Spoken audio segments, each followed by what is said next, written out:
cet après-midi du 3 juillet sur l'invitation de Family First.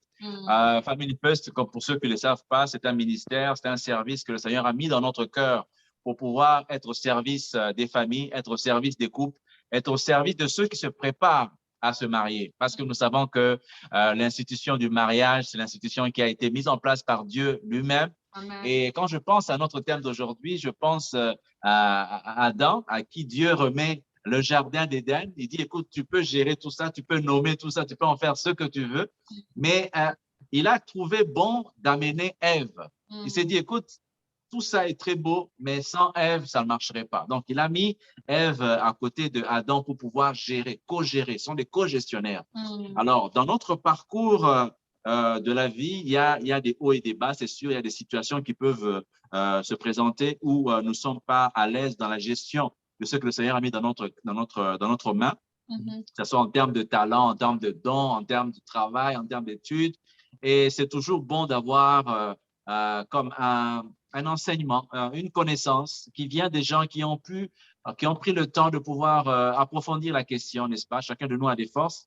Et nous avons le privilège, encore une fois, je dois dire, de pouvoir recevoir notre frère Jean-Jacques Sier. J'ai rencontré Jean-Jacques il y a quelques années lors de lancement de livre, notre frère Olivier, n'est-ce pas? Tu te rappelles de ça? Et on a connecté, on ne s'est plus quitté. C'est vraiment une bénédiction. Quand il y a une connexion divine, ça se voit.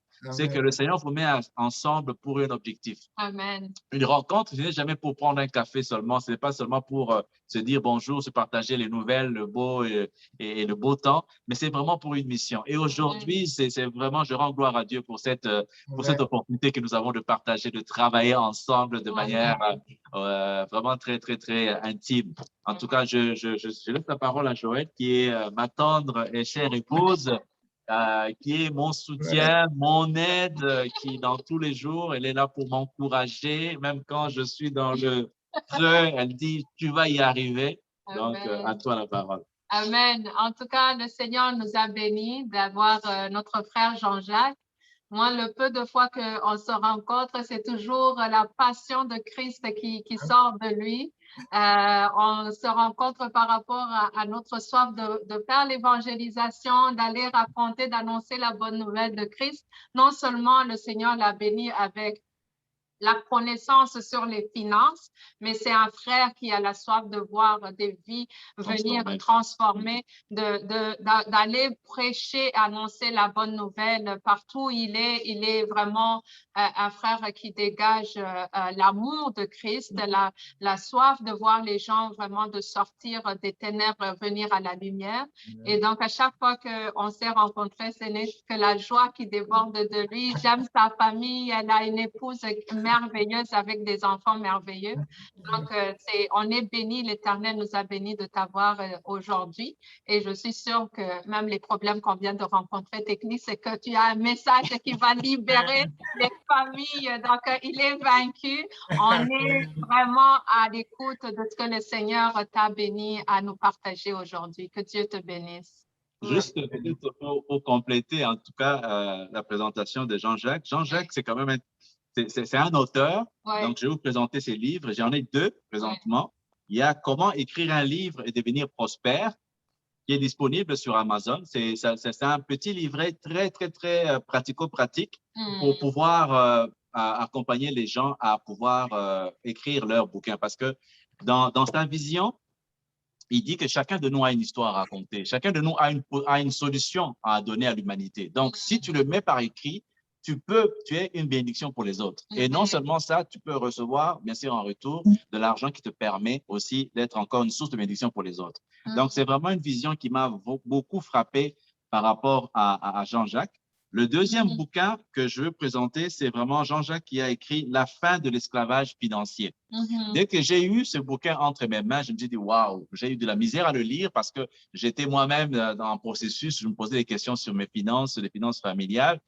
Et dès qu'on a fini de le lire avec Joël, on s'est dit, non, non, ça prend que Jean-Jacques vienne présenter en tout cas la gestion des finances au niveau des conférences. Ça fait vraiment du temps qu'on a eu ça, mais par la grâce de Dieu, on a eu cette opportunité de pouvoir te recevoir aujourd'hui pour pouvoir partager tes connaissances au niveau de la gestion des finances, au niveau des familles. Donc, je disais que Jean-Jacques est auteur, Jean-Jacques est coach, Jean-Jacques est formateur, Jean-Jacques est motivateur. Tout ça, c'est Jean-Jacques, mais je te laisse la parole, Jean-Jacques, pour te présenter plus en détail pour qu'on comprenne très bien. Wow, en tout cas, Toi, amen, amen, amen. En tout cas, merci encore. Merci Emmanuel, merci Joël. C'est un honneur d'être là. Je ne sais pas si je peux partager en même temps le PowerPoint maintenant ou après, mais j'aimerais commencer par dire merci. Merci à Dieu, surtout qui donne l'opportunité de pouvoir avoir ce moment-là aujourd'hui. J'aimerais vraiment bénir le nom du Seigneur pour la grâce donc qu'il donne en ce moment de pouvoir être réunis ici. Et j'aimerais bénir le Seigneur pour la vie de Joël et Emmanuel, encore une fois, par rapport à Family First. Ils ont reçu un soupir et ils ont vraiment répondu présent à l'appel du Seigneur. Aujourd'hui, on voit ce que le Seigneur est en train de faire avec eux. C'est vraiment extraordinaire. Et je voulais aussi dire merci. Merci aux hommes de Dieu qui travaillent dans l'ombre. On a des pères spirituels qui travaillent dans l'ombre. Le pasteur Charles Hénaud, mon père spirituel au niveau de l'évangélisation. Le pasteur José Bro, qui est le pasteur de Vase d'honneur Amérique, qui est un coach. Donc, c'est des personnes qui travaillent dans l'ombre. Mais c'est des coachs également à moi. Et aussi dire merci à mon épouse, sans laquelle tout ça n'aurait pas été possible parce que on a des enfants en bas âge et puis elle donne de son amour, elle donne de son temps pour me permettre de faire les choses de Dieu. Donc, je veux aussi la remercier. Et je vais donc commencer le partage donc, de la conférence pour qu'on y aille en même temps. Parfait. Donc, pour qu'on débute en même temps au niveau de la conférence, aujourd'hui, le thème qui nous est donné de partager, c'est comment maîtriser le budget familial. Et pour ceux qui ne me connaissent pas, mais comme ils l'ont déjà dit, coach, formateur, motivateur, auteur, éditeur chrétien, ça fait beaucoup de titres, mais tout simplement, je dirais serviteur du Seigneur. C'est plus serviteur du Seigneur qui irait mieux, qui regrouperait tous ces termes-là. Et donc, d'entrée de jeu, comme je l'ai fait tantôt, c'était vraiment de remercier en commençant par Dieu, par Family First qui nous reçoit, par les hommes de Dieu, mon épouse qui travaille dans l'ombre. J'aimerais dire encore une fois merci. Et aussi, mais j'aimerais vous féliciter, vous, qui êtes là aujourd'hui, qui prenez la décision de suivre cette conférence-là. On est samedi après-midi, après une longue semaine de travail. On aimerait mieux relaxer devant la télé ou sortir un peu. Mais si vous prenez le temps pour cette conférence-là, mais je voudrais d'abord vous féliciter vous-même, que Dieu vous bénisse abondamment pour la recherche de l'excellence, de la connaissance de Christ.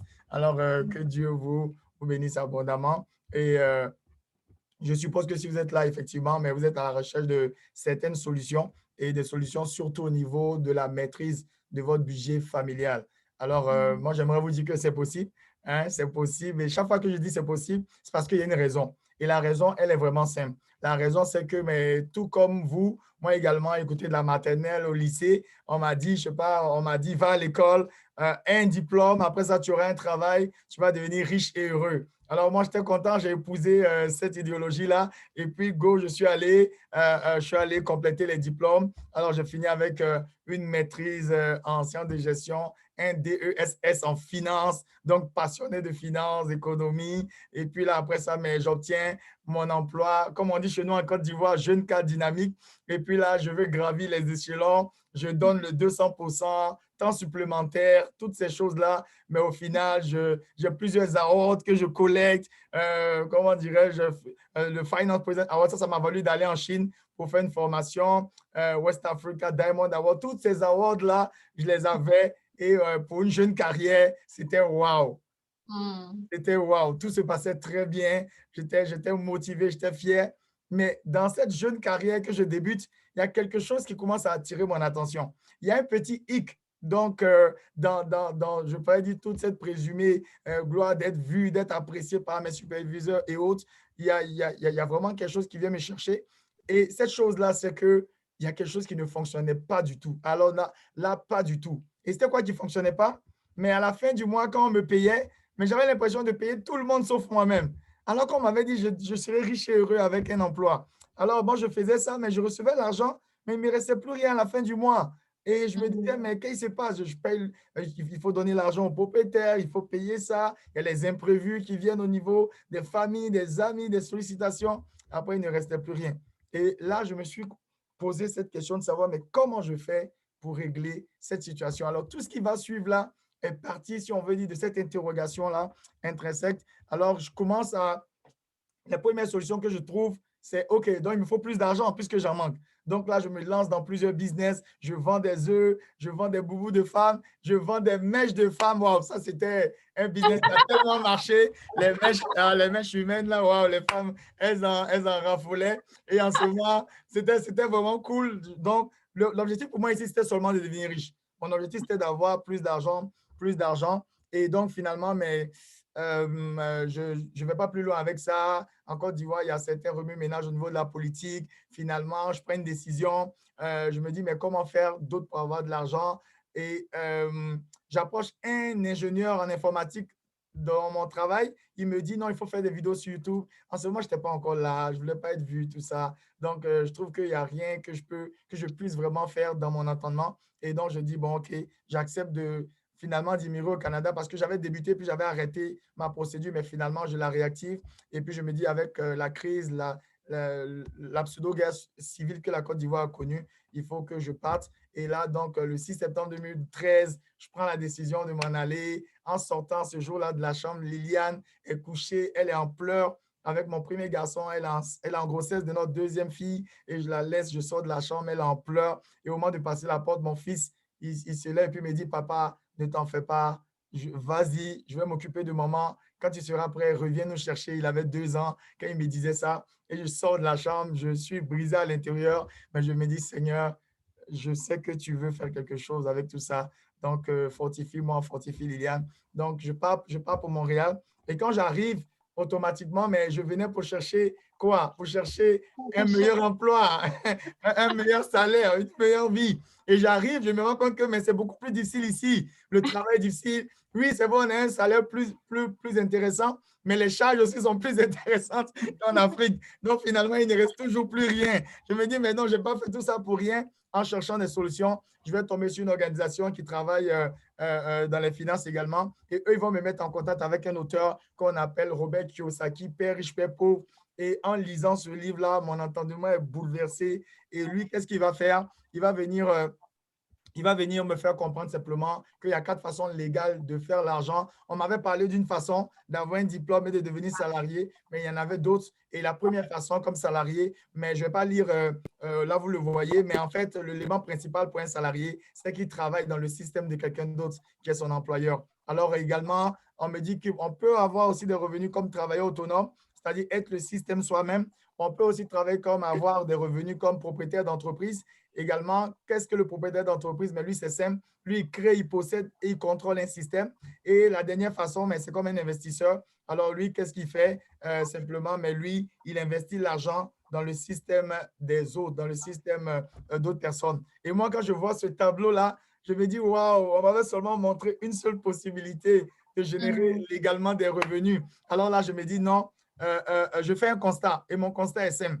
Du côté gauche du cadran, je vois que le salarié, le travail autonome, ils ont besoin tous deux d'être physiquement présents pour générer des revenus. Tandis que le propriétaire d'entreprise et l'investisseur, ils n'ont pas besoin d'être physiquement présents pour générer des revenus. Là, en même temps, j'ai un déclic et puis je vois dans mon esprit freedom. Et là, je me dis, waouh!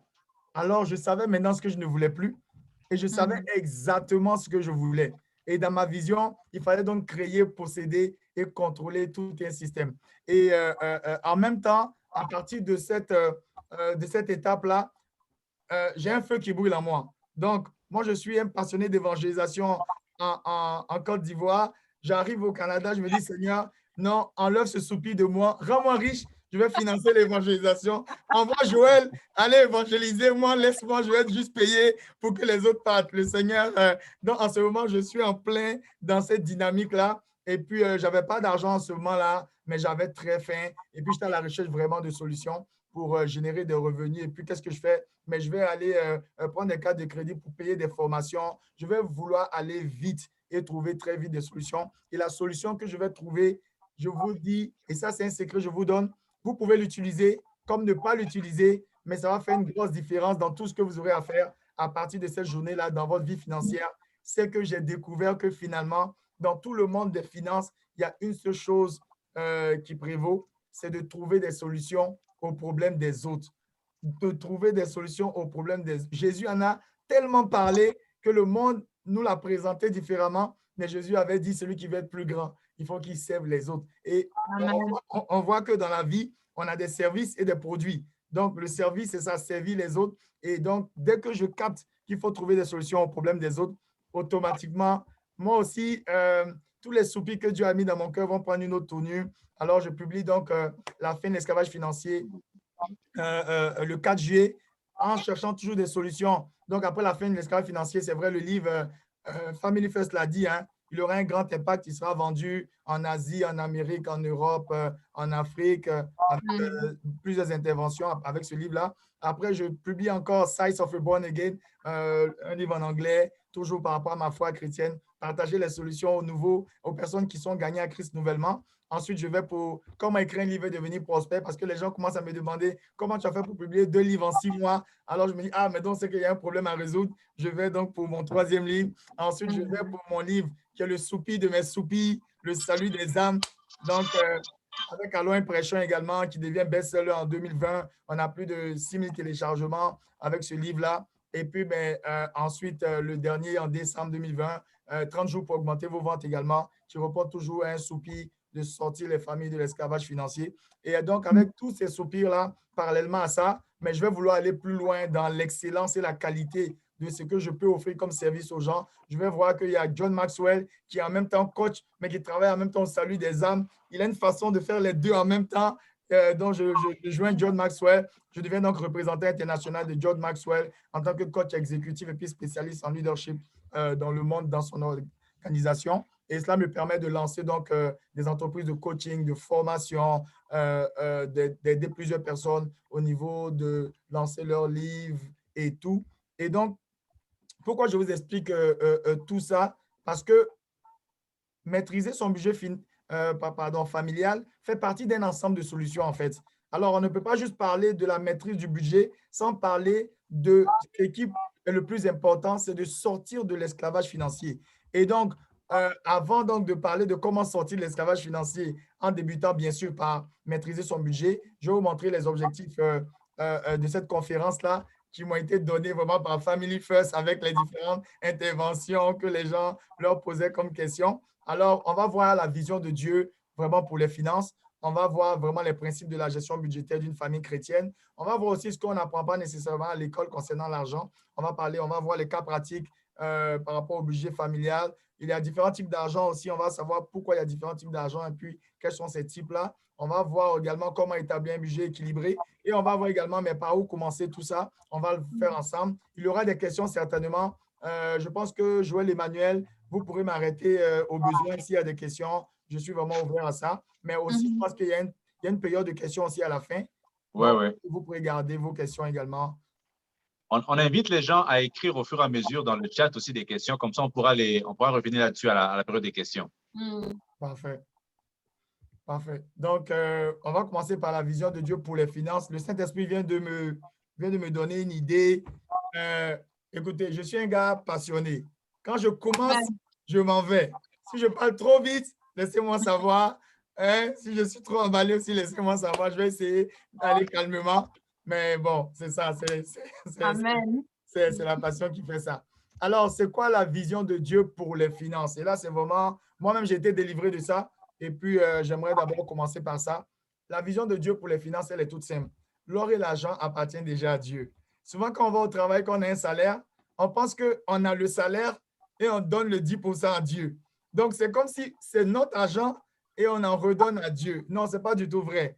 Tout est à lui, il nous le donne et puis il veut voir notre fidélité et c'est le sens de la fidélité qui revient à lui apporter soit la dîme qui peut être même 90%, dépendamment de notre niveau de foi et de révélation. Donc, la première des choses, c'est que tout appartient à Dieu. Tout ce qui est finance, notre argent appartient à Dieu. Alors, puisque cela appartient à Dieu, mais que Adam a donné volontairement tout ce pouvoir-là à l'ennemi, alors ce qui fait que ça entraîne de l'inquiétude pour nous. on a une crainte de lendemain. Le deuxième principe, c'est de ne surtout pas s'inquiéter du lendemain. Ne pas garder d'inquiétude. La Bible n'a pas dit de ne pas planifier. La Bible ne dit pas de ne pas budgéter. La Bible dit de ne pas s'inquiéter, ce qui est vraiment différent. Donc, la deuxième des choses, ne pas s'inquiéter, mais oui, planifier, budgéter, mais sans avoir de l'inquiétude dans le cœur, parce que l'or et l'argent appartiennent déjà à notre papa. Alors, quand on comprend que l'or et l'argent appartiennent à papa et qu'il nous donne le mandat de ne pas nous inquiéter, alors ça vient mettre une nette différence entre devenir riche et devenir prospère. Moi, j'avais toujours voulu devenir riche. La Bible dit, donc dans 1 Timothée 6, versets 9 à 10, que, en fait, ceux qui veulent s'enrichir tombent dans la tentation. Et moi, j'ai eu beaucoup de tentations en voulant devenir riche. J'ai eu des brûlures d'estomac. J'ai même refusé d'aller évangéliser au métro et apporter l'évangile parce que je manquais de temps. Je me disais, Seigneur, à quoi ça sert d'aller évangéliser? Si je deviens riche, mais je peux faire mieux pour toi en te donnant l'argent, alors que l'argent était déjà à lui. Je pensais que je faisais une différence pour lui. Or, je ne faisais rien du tout. Et c'est le mensonge que l'ennemi avait mis dans mon esprit. Alors, donc, c'est vraiment ça. Alors, moi, j'invite les uns et les autres à ne pas chercher à devenir riche. Je l'ai même mentionné dans comment écrire un livre et devenir prospère. La prospérité, ce n'est pas d'avoir beaucoup d'argent. La prospérité, c'est de devenir comme un arbre. Aucun arbre ne mange ses fruits. Et ça, c'est très important. L'oranger ne mange pas ses oranges, mais partage ses vitamines. Quand on est prospère, on partage ce qu'on a. On partage les vitamines spirituelles, les vitamines d'amour autour de nous. Alors, c'est ça la prospérité. La Bible nous dit de prospérer et d'être en bonne santé comme prospère l'état de notre âme. Alors, la première des choses pour la prospérité, c'est que l'âme soit sauvée. Notre âme doit être sauvée. Quand notre âme est sauvée, la prospérité de notre âme va aller toucher maintenant notre corps. Et donc, à partir de là, on peut suivre, on peut aimer notre épouse, on peut aimer notre époux, on peut avoir une famille chrétienne très heureuse, on peut se déployer maintenant par rapport à l'intelligence que Dieu nous donne. Alors, le maître mot, c'est de ne pas chercher à s'enrichir, parce que tous ceux qui parlent de l'enrichissement parlent de billets des banques, parlent d'or, parlent de matériaux, parlent de maisons, parlent de biens matériels. Et ici, la Bible nous amène à aller chercher la prospérité qui englobe tous ces facteurs-là, mais qui englobe aussi bien la prospérité spirituelle, financière, émotionnelle, physique.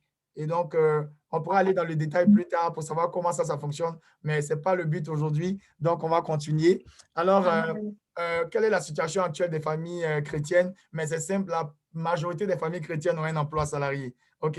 Donc, à travers cela, mais c'est normal, hein, tout le monde a peur de perdre son emploi ou de ne pas générer assez de revenus. Ça, c'était mon cas personnellement. Alors, je craignais vraiment d'être obligé d'occuper mon emploi jusqu'à la retraite sans pouvoir réaliser mes rêves. Je suis un passionné, donc j'avais vraiment cette peur-là.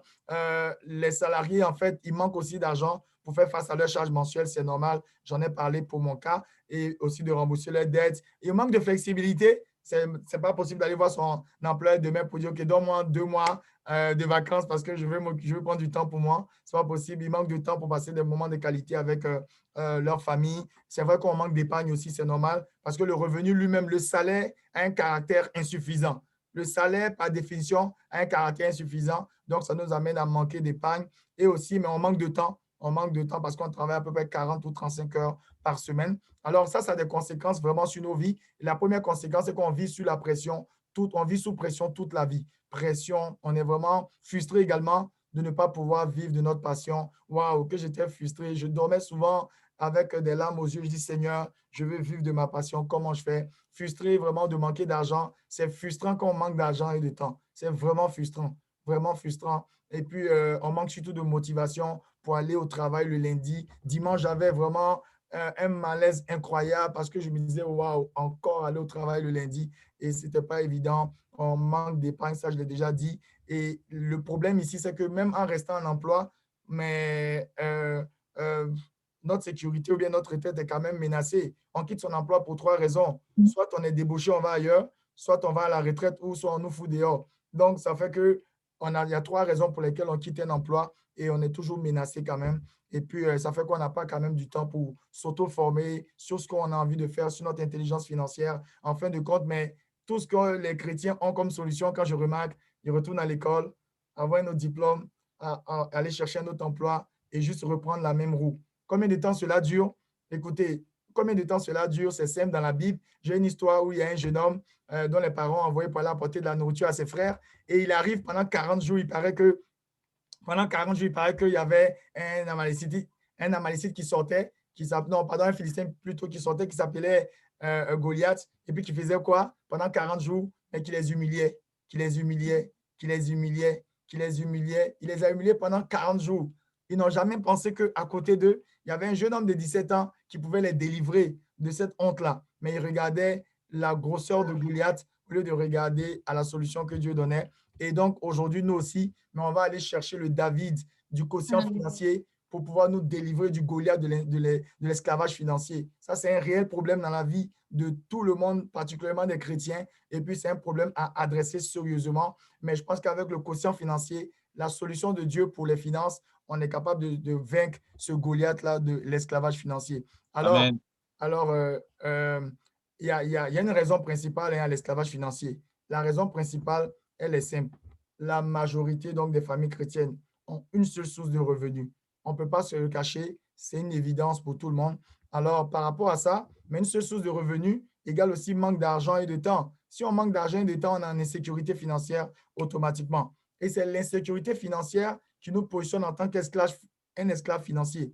Et quand on est esclave financier, mais c'est impossible de réaliser et de vivre nos rêves. Donc, un esclave financier, ce n'est pas quelqu'un qui a un emploi, non, mais c'est quelqu'un qui manque résolument d'argent, de temps, qui vit de l'insécurité financière. En fait, il y a une seule source de revenus qui n'a pas d'option. Quand tu n'as pas d'option, en ce moment, tu te positionnes dans l'esclavage financier.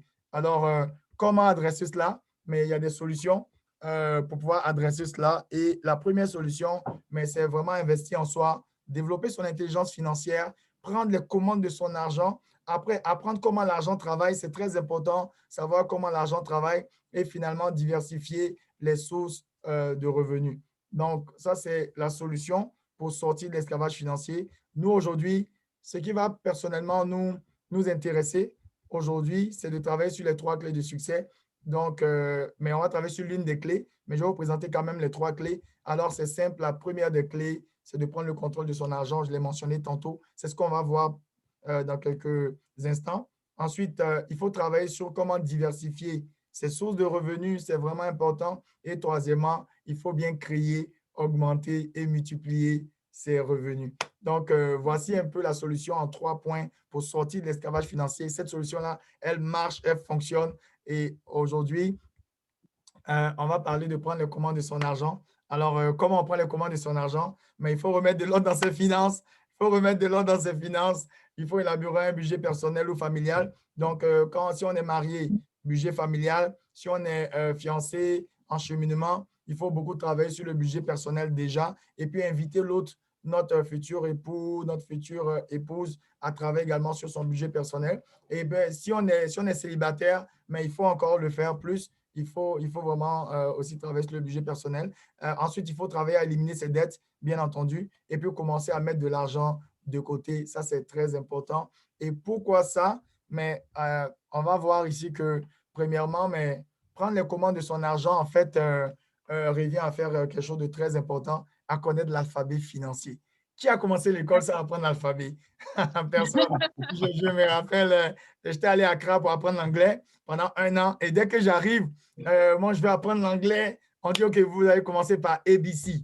Je n'ai pas payé pour faire ABC. On dit, non, non, tu ne comprends pas. Tu dois connaître d'abord l'alphabet avant de pouvoir passer à une autre phase. Donc, j'ai été humble, je suis revenu à apprendre ABCD quand je parlais avec mes amis. Non, non, je suis juste en train d'apprendre ABC. Les gens se moquaient de moi. Mais après, j'ai vraiment pris le temps de comprendre l'alphabet anglophone, comment ça fonctionne. Et après, ça donne lieu à la phonétique. Et la phonétique donne lieu à une meilleure prononciation des mots anglais. Alors, il faut donc, on va voir ça. On va aussi parler de l'élaboration vraiment du budget. On va voir les différents types d'argent. On va voir comment éliminer les dettes. Et puis, le dernier point, aujourd'hui, on ne pourra pas le voir à cause du temps. Je vais juste présenter, mais pour ceux qui sont intéressés, mais ils pourront après voir via Joël Emmanuel ou via peut-être mon courriel. Je donne cette application gratuite pour tous les téléphones Android, pour les téléphones, comment dirais-je, plus iPhone, mais là, je pense que j'ai un fichier Excel. Ce n'est pas encore développé pour les iPhones. Excusez-nous, on travaille là-dessus. Donc, voilà. Donc, on va commencer par apprendre l'alphabet financier. OK? Donc, l'alphabet financier, c'est simple. Il y a 3 choses qui composent l'alphabet financier. Il y a le compte de résultat, le bilan, le compte de trésorerie. Je sais, tu es en train de te dire, mais moi, je ne veux pas faire de comptabilité. Je te comprends. Je ne veux pas te faire faire la comptabilité. Je veux t'amener à connaître l'alphabet. Alors, tu n'as pas le choix de connaître ce système-là parce que ton banquier, quand tu vas lui demander un prêt hypothécaire ou un prêt, lui, c'est ça qu'il regarde. Il regarde ton compte de résultat, ton bilan. Il veut savoir c'est quoi ton compte de trésorerie. Et puis, je vais te montrer exactement qu'est-ce que cela veut dire. Alors, pour des raisons de simplicité, on va s'arrêter au compte de résultat et au bilan, OK? Mais on va faire ça simple. N'ayez pas peur. Je ne vais pas vous donner des cours académiques dans toutes ces choses-là. Alors, c'est quoi le compte de résultat? C'est simple. C'est les revenus et les dépenses. Donc, c'est aussi simple que ça. Et c'est quoi un revenu? Mais un revenu, c'est l'argent qui rentre dans la poche. C'est tout. Donc, je travaille, j'ai un salaire. Le salaire, c'est un revenu. C'est tout. Et puis, c'est quoi les dépenses? Mais c'est l'argent qui sort de la poche. C'est tout. Donc, toutes les définitions académiques que vous avez apprises à l'école en comptabilité, on oublie ça aujourd'hui. C'est simple. Argent qui rentre dans ma poche, c'est un revenu. Dès que l'argent sort, c'est une dépense automatiquement. Et donc, par rapport à ça, en règle générale, mais le revenu brut, donc c'est l'argent qui va d'abord rentrer. Les dépenses, donc on a dit l'argent qui sort. Et le revenu net, c'est l'argent qui reste dans la poche. Donc, on a l'argent qui reste dans la poche qui est égal en fait à l'argent qui rentre moins l'argent qui sort. Donc, on voit qu'on a 3 types d'argent en fait. Il y a 3 types d'argent. Donc, quand vous dites je cherche l'argent ou j'ai l'argent, tu as quel argent? Est-ce que vous avez l'argent qui rentre, l'argent qui sort ou l'argent qui reste? Et ça, en comprenant ça, déjà, ça vous permet de vous positionner par rapport à identifier la nature de l'argent qui rentre entre vos mains.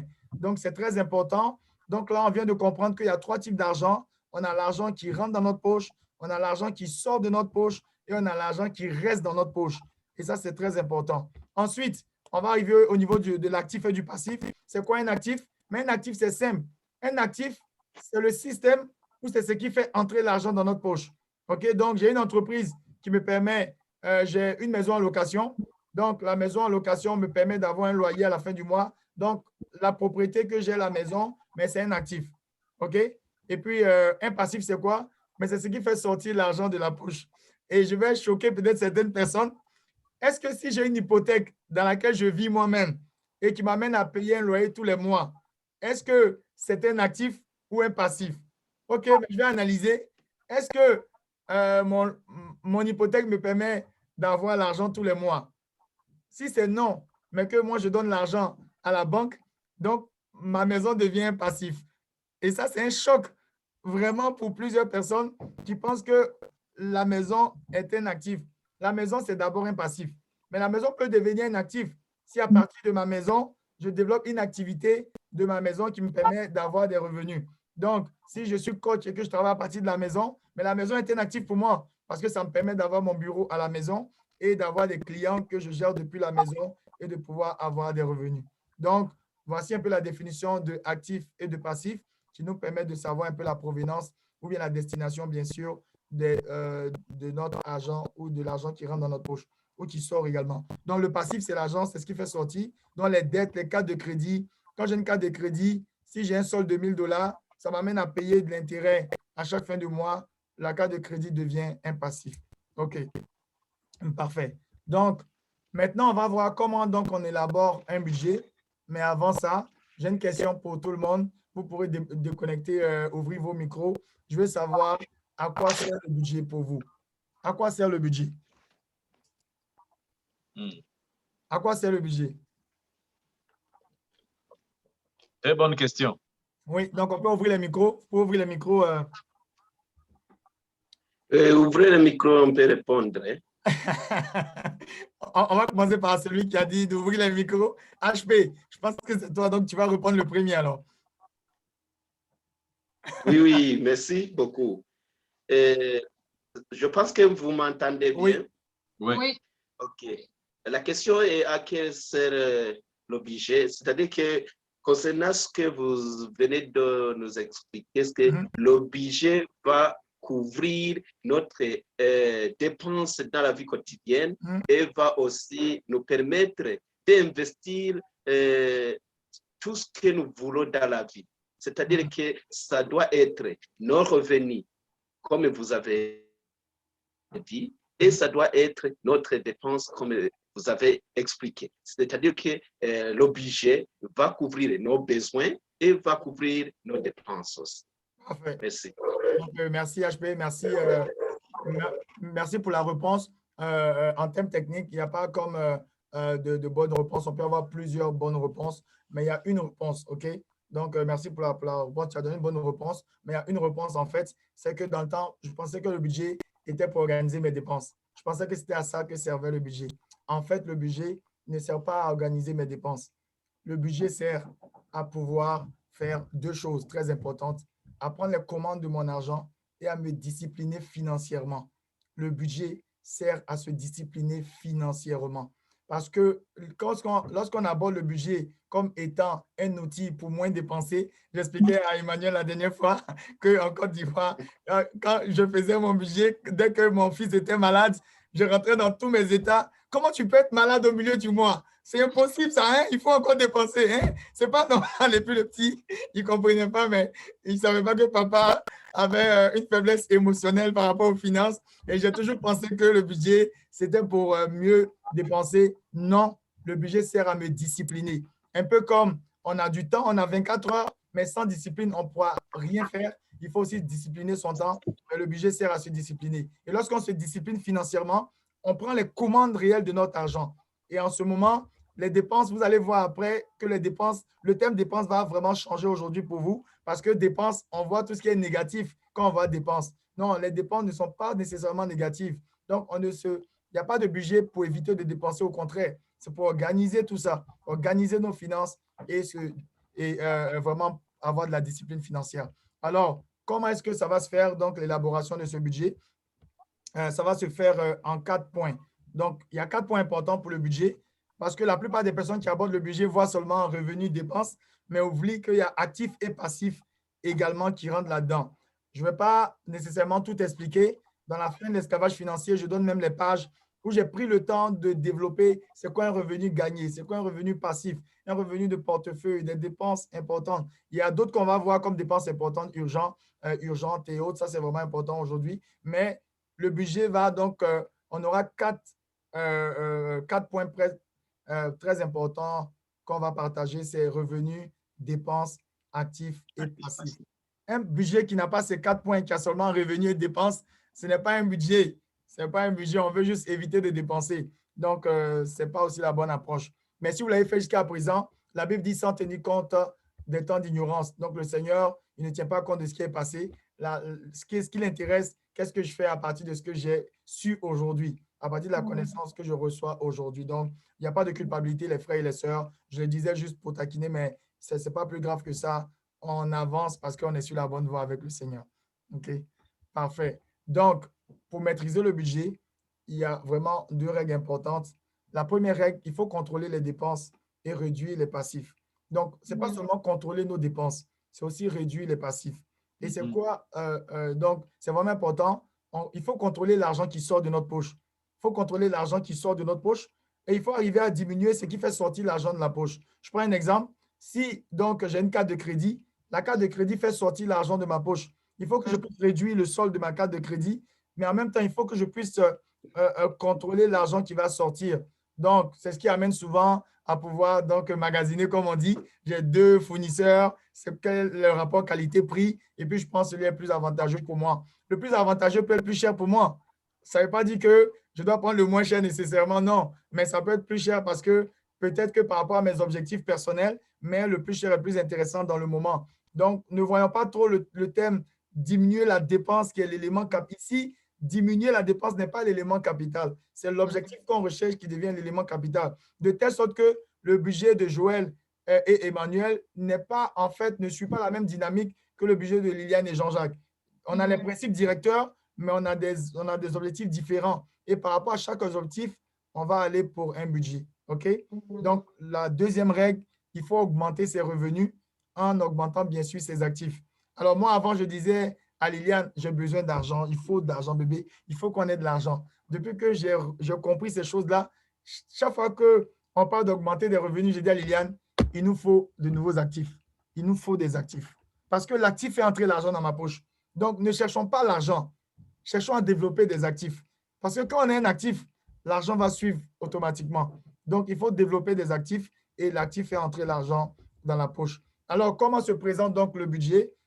Le budget, en fait, pour le banquier, c'est l'état financier. C'est pour ça que quand vous allez voir le banquier, il va vous dire, OK, quel est votre salaire? C'est quoi vos dépenses, votre loyer et tout? OK, qu'est-ce que vous avez? Est-ce que vous avez des maisons, une voiture? Et puis, il va vous demander, est-ce que vous avez des dettes? Parce que lui, il veut savoir c'est quoi vos états financiers. Quels sont vos revenus, vos dépenses, vos actifs et vos passifs. Alors, ça, qu'est-ce que ça veut dire? Mais au niveau des revenus, on a des revenus fixes, comme notre salaire pour la plupart de ceux qui ont un emploi salarié. On a un revenu fixe. On a des revenus variables pour ceux qui ont des business, ça et là, des commissions. On a des revenus gagnés, des revenus passifs, des revenus de portefeuille. Je vous encourage à investir en vous en prenant la fin de l'esclavage financier. C'est vraiment détaillé à l'intérieur. On a aussi les dépenses importantes, les dépenses urgentes et les dépenses de qualité de vie. Je vais vous expliquer exactement qu'est-ce que ça signifie. Et puis, au niveau des actifs, on peut avoir une maison, on peut avoir une entreprise, on peut avoir des droits d'auteur si on écrit des livres, on peut avoir donné des prêts à quelqu'un, on peut avancer de l'argent à quelqu'un, c'est un actif aussi, parce que les intérêts qu'il va nous payer sont des revenus pour nous. Et donc, ça rentre dans le cadre ici des revenus passifs ou même des revenus de portefeuille. On a aussi, comme passif, on peut avoir l'hypothèque, un prêt auto, des prêts scolaires, des dettes, des découvertes et tout. Parfait. Donc, on va avancer et puis on va voir maintenant dans le détail un peu les revenus. Je vais aller assez rapidement. Je l'ai présenté pêle-mêle. Donc, revenus variables, ça peut être des commissions de vente si on a une entreprise. Ça peut être des revenus obtenus aussi par notre propre travail. Ça, c'est les revenus gagnés. Si je me tue à la tâche pour avoir de l'argent, c'est un revenu gagné. Mais un revenu passif, c'est un revenu que j'obtiens sans être physiquement présent, dont j'ai parlé. Et puis moi, ça, c'est mon objectif, ça. J'invite plusieurs à avoir ça aussi comme objectif pour avoir des revenus passifs, des revenus qui rentrent sans que nous, on ne fasse le travail et des revenus de portefeuille, des intérêts de placement, des gains en capital sur des investissements qu'on pourrait faire. Ensuite de ça, on a les dépenses. Ça, c'est le gros point. Quand on parle budget, tout le monde voit dépenses. On va parler de ça. Alors, c'est quoi les dépenses importantes? En fait, j'ai mis dépenses importantes et j'ai mis y compris les dépenses de qualité de vie. Je vais expliquer ce que c'est. Et j'ai aussi mis les dépenses urgentes. Premièrement, on va parler des dépenses importantes. Voici les dépenses importantes. C'est quoi une dépense? Une dépense, c'est l'argent qui sort de ma poche. Dès que l'argent sort de ma poche, ça devient une dépense. Mais la dépense peut être importante. La dîme est une dépense importante. C'est 10% qu'on donne à Dieu. En fait, ce n'est pas 10% qu'on donne à Dieu, c'est à lui déjà. Mais c'est 10% qui exprime notre fidélité, qui exprime notre attachement. C'est un peu comme si je pose la question, qui ici mange une mangue et également avale le noyau? Qui fait ça? Qui a déjà avalé le noyau de la mangue? Non, moi, je n'ai jamais fait ça. La dîme, c'est le noyau. Parce que le noyau, quand je prends le noyau d'une mangue, beaucoup voient le noyau. D'autres peuvent voir un autre manguier. D'autres peuvent voir 3 manguiers. D'autres peuvent voir une plantation de manguiers. Alors, la dîme, ne voyons pas la dîme comme, comment dirais-je, comme étant en train de diminuer ce qu'on a. Mais la dîme, c'est une plantation d'autres revenus qu'on a. Alors, c'est pourquoi on remet ce noyau-là dans la terre et dans la terre spirituelle, donc à Dieu. Et donc, la terre, elle est différente. Ça peut être notre église. Donc, on apporte la dîme à notre église et c'est une terre dans laquelle on va semer le noyau. Et quand on sème le noyau, le Seigneur va décupler encore je prends le noyau pour qu'on comprenne, va décupler encore les manguiers, des manguiers, des manguiers. Seulement d'autres apportent, seulement d'autres prennent le noyau après avoir mangé la mangue et puis la jettent. OK. Mais il y a d'autres, en sémant ce noyau dans la terre de leur église, se disent, waouh, Seigneur, je sais que tu es capable de produire plus de mangue. Et ils ont le cœur à ça. Ils savent que Dieu est capable. C'est ça la définition de la dîme. Ce n'est pas de l'argent qu'on sort et qu'on gaspille. C'est le noyau. C'est le noyau de notre travail. C'est le noyau pour pouvoir aller vers encore plus de revenus.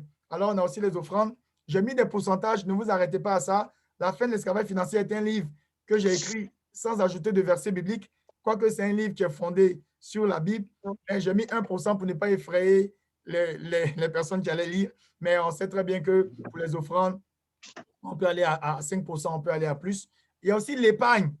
L'épargne, c'est quoi? C'est l'argent que tu te payes toi-même. C'est l'argent que Jean-Jacques, pas Jean-Jacques que vous voyez qui vous parle.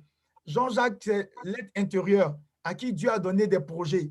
Je mets 10%, 15% pour cet homme intérieur-là qui a plusieurs projets à accomplir. Ça, c'est important que je mette de l'argent de côté. Ça, c'est obligatoire. Je dois mettre 15% avant de payer ma maison. Il faut que je me paye moi-même.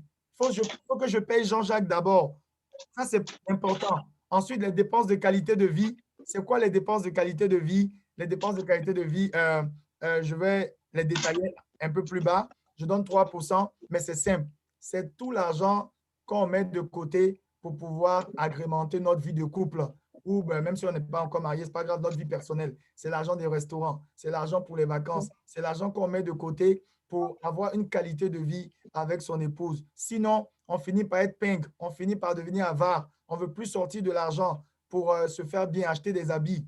Dans la qualité de vie, dans le budget, il faudrait que monsieur, madame, puissent mettre chacun doit avoir un revenu. Je prends un exemple. Vous avez vos revenus ensemble.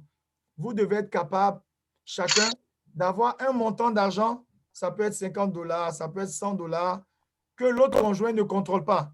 Donc, Joël et Emmanuel ont leur budget. Et dans leur budget de qualité de vie, ils prévoient 50 $ par mois pour Joël. Elle peut l'utiliser pour aller magasiner. Elle achète ce qu'elle veut. Emmanuel ne demande pas des comptes par rapport à ce montant-là. Emmanuel aussi, il a un 50 $. Il peut acheter des livres. Ça, bon, ça, je parle, mais je parle plus de moi et Liliane. Mon épouse, elle aime magasiner. Moi, j'aime acheter des livres. Alors, on a mis de l'argent de côté où chacun achète ce qu'il veut. Il n'y a pas de « Ah, pourquoi encore tu as acheté des habits? Ah, pourquoi encore tu as pris des livres? » Non. Au contraire, je l'accompagne, je l'encourage à se faire plaisir également. Elle m'encourage à acheter autant de livres que je veux parce que c'est ça ma passion, c'est ça que j'aime lire et tout. Donc, voici un peu. Et puis, bon, finalement, on a 1% pour les dons. Quelqu'un disait, mais comment on peut budgétiser en Afrique alors que j'ai des dons à donner à la famille? Mais oui, ça fait partie du budget. Il faut que je prévoie un montant d'argent pour aider les personnes autour de moi. Si c'est ma situation, j'ai mis 1%, mais ça peut être 2% et la totalité des dépenses importantes doit être de 30%. OK? La totalité doit être de 30%. Vous pouvez modifier les pourcentages. La dîme, on sait que c'est 10%. Vous pouvez décider d'avoir une épargne de 10% au lieu de 15% et puis augmenter le pourcentage des dons et puis réduire le pourcentage de qualité de vie. Ça va dépendre de vous, mais vous devez avoir ces dépenses importantes-là. Ensuite, bon, j'ai mis un peu les versets. On va passer à travers. C'est pas grave, j'ai mis un peu les versets, mais vous pourrez après regarder. Tout ça, c'est biblique, hein, ce que je viens de dire. On a les prémices. Les prémices, c'est différent de la dîme. C'est la totalité des revenus quand on retourne à Dieu pour pour tout premier revenu, premier salaire, premier emploi, première vente d'entreprise et tout. Donc, ça, c'est vraiment important. La dîme, on a dit, c'est le 10e de tout revenu. Il y a d'autres qui vont jusqu'à 20% de dîme. D'autres payent 90%. On m'a dit que le propriétaire de Caterpillar, lui, c'est 90% de dîme qu'il a apporté au Seigneur. Dieu l'a tellement béni. Je prie toujours que Dieu nous donne la révélation de ce... pour arriver à ça. Ce n'est pas facile, mais déjà, c'est de comprendre que c'est l'argent qui appartient à Dieu et il faut juste lui redonner le noyau de ce qu'il nous a donné. Et puis ensuite, mais tout ce qui est offrande, épargne, qualité de vie, vous les avez dans les versets qui sont là. C'est biblique. C'est dedans que je les ai pris. Je n'ai pas le temps aujourd'hui. J'allais vous détailler exactement tous ces points-là, mais on n'a pas le temps de faire ça. Alors, les dépenses urgentes maintenant. Donc, les dépenses importantes, on a vu, c'est les dépenses qu'il faut faire d'abord avant les dépenses urgentes. Donc, je ne paye pas mon propriétaire avant de me payer. Je ne paye pas mon propriétaire avant de payer Dieu. Je paye Dieu, je me paye avant de penser à payer mon loyer. Beaucoup sont en train de me dire, ce n'est pas possible, comment tu peux faire ça? Je vais en parler tantôt. Donc, on a tout ce qui est dépenses fixes, loyer, facture. On a les dépenses variables, entretien de maison. Comme pour moi, quand mon fils était malade, c'est les dépenses vraiment variables. Ça peut arriver ou ne pas arriver dans le mois. Donc, voici un peu les dépenses. Je vais détailler ça tantôt, donc je ne vais pas passer beaucoup de temps là-dessus. Et puis, bon, finalement, la règle du 30-70, c'est simple. Voici la règle du 30-70. C'est vraiment simple. C'est vraiment 30% de dépenses importantes et 70% de dépenses urgentes. Donc, voici le principe. Donc, j'ai mon revenu, l'argent qui rentre dans ma poche. Donc, c'est ça que j'appelle revenu. L'argent qui sort doit être, donc, comme on a dit, à peu près 30%, 70%. Et l'argent qui reste fait déjà partie des dépenses importantes. C'est-à-dire, je me paye avant de payer avant mes dépenses urgentes. Donc, voici un peu comment ça fonctionne. Et donc, on va aller pour un cas pratique maintenant. OK? On va aller pour un cas pratique. Ça permettra de voir exactement comment on fait ça dans le concret. Parce que plusieurs personnes se disent, mais comment je peux me payer avant d'avoir payé mon propriétaire? Plusieurs se posent la question. Donc, c'est ça qu'on va voir maintenant. Alors, j'espère que tout le monde voit mon écran. Oui, c'est bon. Parfait. Donc, voilà ce qui arrive. Donc, voici un budget, un exemple de budget. Alors, au niveau des revenus, ça, c'est ce qui est planifié. Donc, je prends un exemple d'une famille, monsieur, madame, madame à 2500, monsieur à 2000 par mois. Donc, leur salaire au total, ils ont 4500. Alors, donc, dans le budget, voilà ce qui va se passer. Donc, premièrement, on a donc le salaire. On peut avoir des allocations. Je n'ai pas mis pour que les gens qui se retrouvent, s'ils sont en Afrique et tout. On peut avoir des revenus d'entreprise ou des commissions. Vous allez voir les chiffres que j'ai mis là, 583. Vous allez voir d'où ça vient. Alors, ces montants-là viennent d'une seule chose, viennent de notre actif. Mettons que j'ai une entreprise de programmation qui me donne 500 $ par mois. Le 500 $ qui est ici, mais va aller se retrouver dans la case revenus d'entreprise ici à 500. Si j'ai des placements à la banque qui me donnent 83 $ d'intérêt par mois, mais on voit ici que dans mon budget, au niveau des intérêts de placement, mais j'aurai 83. Donc, voici au niveau des revenus. Donc, simplement, j'écris les revenus que j'ai à chaque mois. Et quand j'écris des revenus, on va faire un exemple ici. Je vais enlever ici 2000 pour qu'on le voit ensemble. Donc, ici, je vais enlever 2500. Je vais mettre 0. Quand je mets 0, on voit 2000. Et vous voyez ici, au niveau des dîmes, donc les dîmes sont à 200 ici. Je vais remettre le 2500 et vous allez voir comment ça va changer automatiquement dans mon budget. OK, automatiquement, on vient à 4500 de dîmes. OK? Donc, à chaque fois que j'ai des revenus, donc c'est 10% de dîmes que je paye automatiquement. Et donc, par rapport à ça, au niveau des offrandes aussi, j'ai vu 5%. Donc, vous voyez ici en haut, c'est mis 5% au niveau des offrandes. Au niveau aussi de l'épargne, c'est mis 10%. Donc, dès que j'ai un salaire, comment je fais ça dans la pratique? Vous allez, avec votre banque, programmer des virements automatiques déjà dans votre banque. À telle enseigne que dès que votre salaire tombe, il y a de l'argent qui va automatiquement pour la dîme. Vous programmez un transfert automatique dans un sous-compte, un compte d'épargne que vous créez qui est intitulé dîme. Dès que le salaire tombe automatiquement, la dîme est enlevée. Si on vous paye main en main, que ce soit en Afrique ou ailleurs, si on vous paye main en main, ayez plutôt des enveloppes. Vous avez enveloppe dîme, enveloppe épargne, enveloppe offrande. Dès qu'on vous paye, vous faites vos enveloppes automatiquement. Si on n'a pas d'enveloppe, qu'on est payé à la banque directement en ligne, programmez des virements automatiques. 10% pour la dîme, 10% pour l'épargne automatique. Et quand vous finissez cette programmation, vous n'aurez plus besoin de vous battre avec votre volonté. Dès que vous êtes payé, vous avez 10% dîme, 10% offrande. Quand vous allez venir, vous allez voir que l'argent qui est dans votre compte, mais c'est l'argent qui va vous rester pour les dépenses, je pourrais dire, pour les dépenses urgentes. Et même pour les dépenses urgentes, pour ceux qui ont une hypothèque, c'est automatique aussi. C'est automatique aussi. Vous pouvez avoir un compte conjoint où à la fin du mois, mais vous virez chacun le montant d'argent pour le compte conjoint. L'hypothèque se prend automatiquement. Les dépenses pour, comment je peux appeler ça? Bel et Hydro pour ceux qui sont ici, mais juste pour le téléphone, pour Canal Horizon et toutes ces choses-là vont aller se prendre directement dans ce compte-là. Donc, pour pouvoir rendre ce budget-là très, très pratique, c'est d'aller, si on est payé main en main, faire des enveloppes. Si on n'est pas payé main en main, c'est programmer des transferts automatiques. Ne cherchez pas à le faire vous-même. On n'est pas capable. On a tellement de choses à faire et je ne sais pas ici qui sera capable de se payer lui-même quand il n'a pas encore payé le propriétaire. Personne. On n'a pas la force de ça. On est fait comme ça. On est émotionnel. Donc, voici ce que je vais vous demander. Et une fois que ça c'est fait, les dépenses urgentes maintenant, le loyer, les assurances. Les assurances se prennent automatiquement aussi souvent. Si vous êtes payé main en main, vous mettez l'enveloppe, tout ce qui est téléphone, Internet, la nourriture, l'épicerie. Très souvent, c'est nos excellentes épouses qui vont avoir la charge de ça. Donc, automatiquement aussi, ou bien si on est payé par quinzaine, on va diviser tout ça par quinzaine, de sorte à ce que quand le revenu rentre par quinzaine, mais automatiquement, il est viré dans le compte nourriture ou épicerie, et puis le budget sera élaboré de cette façon-là. Ainsi donc, quand on a fait ça, à la fin, ça va nous permettre de savoir c'est quoi notre cash flow. Et ça, c'est ce qui intéresse le banquier. Combien il vous reste quand vous finissez toutes vos dépenses et on a vraiment ce qui nous reste, il va nous rester 54 $. Et 54 $ va nous permettre, si on a beaucoup de cartes de crédit, de prendre ce 54 $ là et de venir faire des paiements en plus sur nos cartes de crédit. Donc, je ne prends pas l'argent que je dois me prendre pour payer mes cartes de crédit d'abord. Le paiement des cartes de crédit est automatique. Ici, vous voyez, j'ai 100 $, 180 de cartes de crédit. Si je vais dans mon budget, vous allez voir le 180 ici. Vous voyez, j'ai 180 de cartes de crédit. Donc, je budgétise que sur ma carte de crédit qui a un solde de 2800, je budgétise que je veux payer 180. Ou même, je peux dire que je paye 200.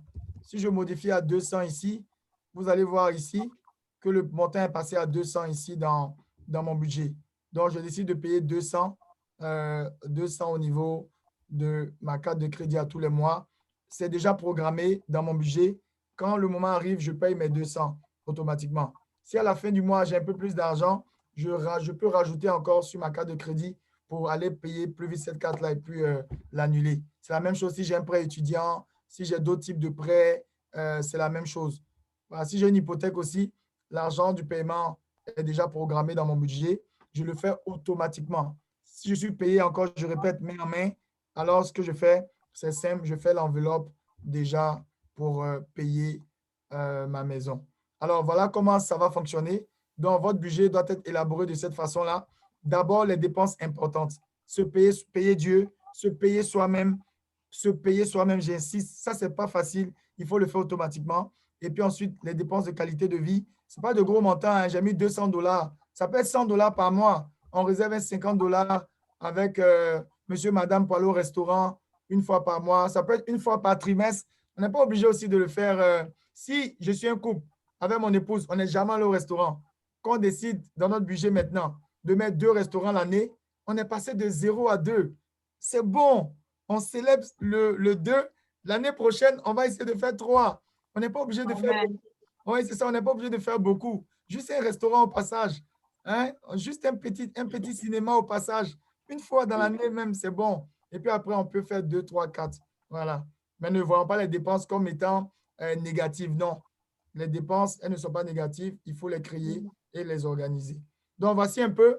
Il est 15h30, donc je pense que ça fait à peu près le 45 minutes. Là, je pense que même on a commencé à 14h45. Donc, ça nous donne à peu près ce temps-là. Voici à peu près comment faire le budget. Donc, ça, c'est un fichier Excel que je peux partager. Ou bien aussi, j'ai l'application. Quand ça sera le temps des questions, n'hésitez pas, on peut revenir sur le fichier si vous voulez avoir plus d'informations là-dessus. Alors, pour terminer la présentation et puis passer la parole à Joël et Emmanuel. Donc, ça, c'était le cas pratique. Et puis, finalement, comment éliminer les dettes? C'est assez simple. D'abord, il faut effectivement lister toutes les dettes comme on a fait dans le passif. Donc, je connais toutes mes dettes, j'ai le solde et j'ai le montant que je paye. Et avec l'argent qui reste, donc après avoir fait le budget, je vais avoir un montant qui va rester à la fin de toutes mes dépenses. Donc, ce montant-là, je vais le rajouter sur la première carte de crédit que je vais choisir. Ça peut être la carte de crédit avec le plus petit montant. J'ai 2 cartes de crédit, une de 2500, une de 600. Je décide d'abord de fermer celle de 600. Donc, j'ai le montant que je paye habituellement, 100 $. Je rajoute un 50 $ pour accélérer le paiement. Quand je finis la carte de 600, il faut que je célèbre. Waouh, je bénis le Seigneur d'avoir fini la carte de 600. Je peux m'acheter un bon vin ou une bonne limonade. Et puis après ça, je prends le 150 $ que j'ai pris pour fermer la carte de 600. Je vais l'ajouter aux 100 $ que j'utilisais déjà pour la carte de 2000. Donc, j'aurai maintenant 100 $ plus 150, ça va faire 250. je vais prendre les deux montants pour fermer la carte de 2800 ou de 2000 $. Et aussi, quand je finis ça, je célèbre également la deuxième carte. Je passe à la troisième carte, ainsi de suite. Mon budget va me permettre de pouvoir sortir un montant d'argent. Et ce montant d'argent, je l'ajoute au paiement donc des plus petites cartes de crédit. D'autres vont vous dire de commencer par les cartes qui ont le plus petit taux d'intérêt. Il n'y a pas de bonne ou de mauvaise façon. Ça dépend de vous. Moi, ce qui a marché pour moi, quand j'ai essayé d'éliminer mes cartes de crédit, je commence toujours par celle qui a le plus petit montant. Je me concentre là-dessus. Je célèbre, je vais à celle qui a un autre plus petit montant. Et puis après, ainsi de suite. Et puis, ça permet de pouvoir éliminer les cartes sans stress, mais à notre rythme. Donc, voici un peu, juste vous présenter l'application Top Budget qu'on a mis sur place. Donc, c'est une application très intéressante qu'on a développée. Tout ce que je vous ai montré dans le fichier d'Excel et sur le PowerPoint, on l'a développé ici. Donc, tout est déjà là. À la fin, vous avez comment on commence. Vous avez dans la liste des différentes dépenses. À la fin, on a comme un petit diagramme qui nous permet de savoir où est-ce qu'on est rendu. Et puis, voilà un peu. Donc, on a vu ensemble le premier point, prendre le contrôle de son argent. Ça, c'était ce qu'on a vu aujourd'hui. Ensuite, comme j'ai dit, il ne faut pas s'arrêter là, bien entendu. Il faut diversifier ses sources de revenus. Il faut encore aller multiplier donc ses revenus par la suite. Parce que n'oublions pas, à cause de l'inflation, qui est l'augmentation continuelle et continue du coût de la vie, votre budget va finir tôt ou tard par vous coincer. Parce que les dépenses vont augmenter, mais votre salaire n'augmente pas toujours dans le même sens que les dépenses. Alors, pour ça, il ne faut pas seulement s'arrêter à faire un budget, il faut aller plus loin, augmenter ses revenus pour toujours équilibrer la progression des dépenses versus des revenus. Alors, le verset de la fin, c'est vraiment de vous inviter à ne pas vous conformer au siècle présent. Hein? On est chrétien, mais ça ne veut pas dire qu'on est crétin. Très souvent, les chrétiens, quand on parle de finances, ils sont fermés. Non, la prospérité, je ne veux pas. Parce que dans la mentalité de tous les chrétiens, être prospère, c'est être riche. C'est faux. Être prospère, ce n'est pas être riche. Être prospère, c'est beaucoup plus grand que ça. C'est beaucoup plus grand que ça. Et Dieu nous amène à renouveler notre intelligence pour discerner qu'est-ce que Dieu veut pour nous. Alors, que Dieu vous bénisse. Et puis, je vous remercie pour cette présentation. Merci, Joël Emmanuel. Alors, j'arrête le partage. Merci, merci. Amen, amen, Merci, amen. Jean-Jacques Kessier. Merci, Dieu vous Merci beaucoup.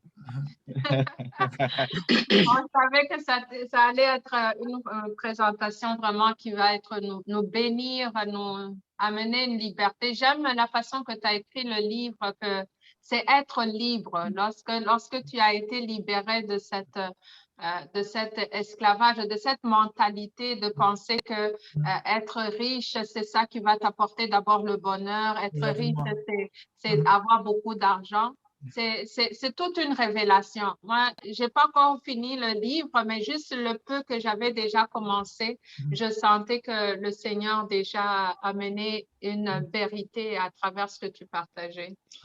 C'est extraordinaire, Jean-Jacques. Et je pense que c'est vraiment important que ce genre de message soit le plus diffusé possible parce que je fais partie d'un groupe d'hommes et une des choses qui revient souvent quand on parle, c'est de dire « j'ai pas le temps, je me sens en train de courir à gauche, à droite ». Donc, je me dis, mais pourquoi est-ce qu'on se sent toujours comme oppressé, comme en train de courir, de chercher quelque chose qu'on a du mal à saisir? Exactement. Et quand tu parles, je pense que ça fait partie de la réponse. On a tendance à courir en tant qu'homme, on veut être pourvoyeur, on veut être vraiment le pourvoyeur de la maison sur le plan financier. Oui. Et on se sent obligé de faire beaucoup d'efforts, beaucoup de trucs, beaucoup de stratégies. On ne veut pas arrêter et on se demande bien jusqu'où ça va arrêter. Mais c'est en étant libéré justement de cette connaissance, en ayant la connaissance qu'il faut, qu'on peut mettre nos énergies à la bonne place. C'est vraiment ça, c'est vraiment ça. Alors, on retient que la première partie, tu nous as donné une bonne introduction de comment d'abord prendre le contrôle de notre argent. Donc, l'argent, c'est ce qui rentre. Et il y a des questions qui ont commencé déjà à être posées au niveau du chat. Et une des questions, c'était de savoir, par exemple, on revient sur la dîme. Donc, la dîme, la place de la dîme. Alors, quelqu'un qui pose la question spécifiquement, si je ne travaille pas, mais que je reçois des fois de l'argent, comment je gère ça? C'est une bonne question. Je pense que mon regard a été attiré par cette question. Alors, je vais retourner la question à la personne. Si de temps en temps, tu n'as pas toujours des mangues et dans la saison des mangues, tu prends une mangue, est-ce que tu manges le noyau? Non, la réponse est simple. La réponse est simple, exactement. Donc, on n'a pas toujours des saisons de mangue. Hein. On n'a pas toujours des saisons de mangue. On n'a pas toujours des saisons de mangue, mais même quand on est dans une saison de mangue, on prend le soin de ne pas avaler le noyau. C'est exactement ça pour la dîme. En fait, la dîme ne dépend pas du fait que j'ai des revenus réguliers ou pas. La dîme est un principe. La dîme, c'est un principe. Quand je reçois de l'argent qui ne m'appartient pas, il faut que je redonne le noyau au propriétaire. C'est juste ça, c'est comme ça qu'il faut voir. Et les offrandes, c'est autre chose. On l'a vu ici, hein, quand je reçois un revenu, j'ai 10% automatiquement, comment dirais-je, j'ai 10% pour la dîme, j'ai un montant 10%, ou ça peut être plus, je me paye moi-même, et puis ensuite, j'ai de l'argent que je donne pour les offrandes et tout, avant de penser aux dépenses, avant de penser à mon propriétaire. Si vous développez cette façon de faire, au début, ça sera difficile émotionnellement, vous aurez peur, mais si vous affrontez ça, vous allez voir que vous serez libéré vraiment de la pression de l'argent. Donc, la réponse est, si j'ai des revenus variables ou bien pas de revenus récurrents, je dois quand même payer ma dîme. Et en plus des offrandes, si je veux bien. Ouais. Super, super. Moi, j'ai aimé la partie de se payer. Je n'avais jamais entendu ça. J'ai aimé vraiment cette partie que oui, il faut aussi se payer. Des fois, on discute, on dit oui. La première des choses, c'est donner aux autres, donner parce qu'il y a tellement de besoins que tu t'oublies des fois que c'est important aussi de pouvoir se payer. C'est une révélation. Et moi, une des questions que j'ai, parce que oui, on veut pouvoir fructifier, avoir beaucoup des actifs, mais ça demande du temps aussi par rapport à l'implantation ou peut-être avoir ces actifs. Est-ce que c'est un business que tu ouvres? Parce que je sais qu'à un moment, je m'impliquais beaucoup dans des entreprises. Je voulais faire, justement, tu veux le meilleur pour ta famille, tu veux que tu puisses faire entrer pour que tu sois une source de bénédiction.